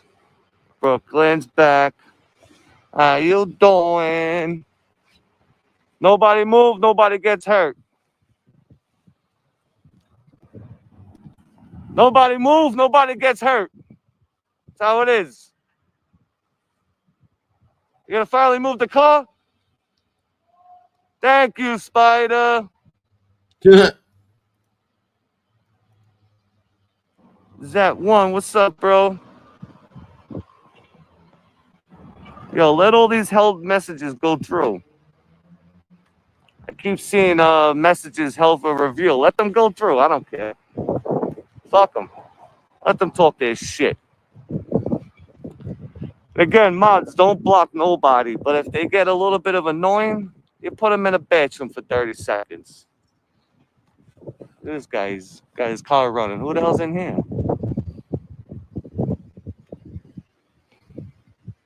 This guy's on his phone.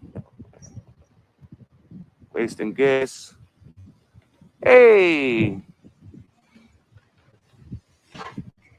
I can't even walk by.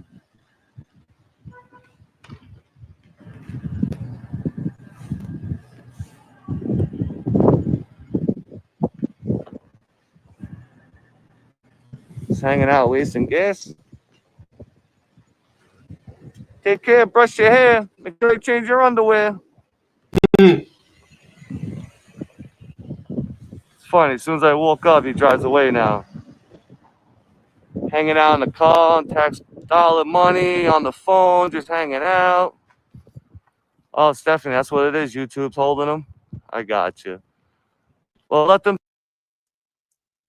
through. Any mods, you know, if you see it come up, let it through. Unless it's like a racist comment or something like that, then nah.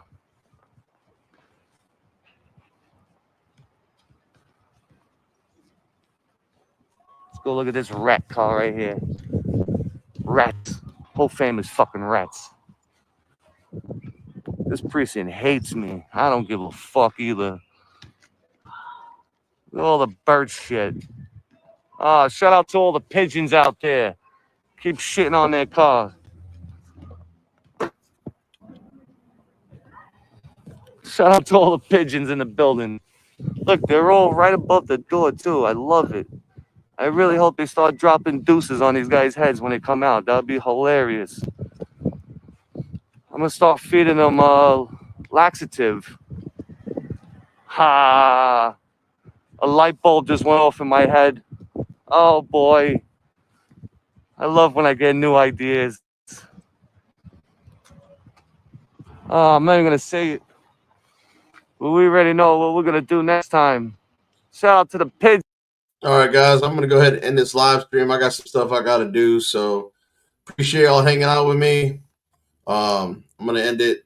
Let's OTVO, I'm going to call you here in a few minutes, so I'm going to end the live stream and get off here for a little bit. So I will thanks for coming. Go ahead, man.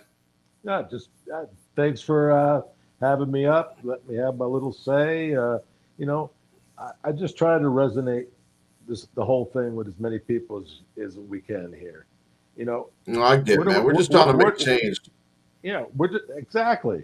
I mean, and if the change that we're trying to make is reasonable, then you can't kind of use the reasonable suspicion against you, because the reasonableness is that there was no reasonable suspicion. Right? That's the crux to the matter. And if people are just going to accept it and then allow that key to continue to unlock all their other doors that they use from it, it's more of a mindset. Police have discretion. They don't have to put you in cuffs. They can break policy, right? But then it would go to the reasonableness of the policy that they broke and what it resulted from it. There's all kinds of avenues that don't have to be stamped in stone. Obviously, well, there's policies. There's policies that state that they got to do something, but if they choose not to do it because they don't want to enforce that particular law or policy, they don't have to enforce it. But when they want to break the policy and enforce something that they're not supposed to enforce, or stretch the truth, or lie, or be dishonest, that's where it becomes a problem. Right. And I think that this all really stems from police officers swearing an oath to the Constitution. So we really need to try to hold officers accountable to their oath. What I think they ought to do is, instead of doing just the sworn oaths, I think they ought to attach contracts, so that way when they violate the contract, we don't have to worry about all this.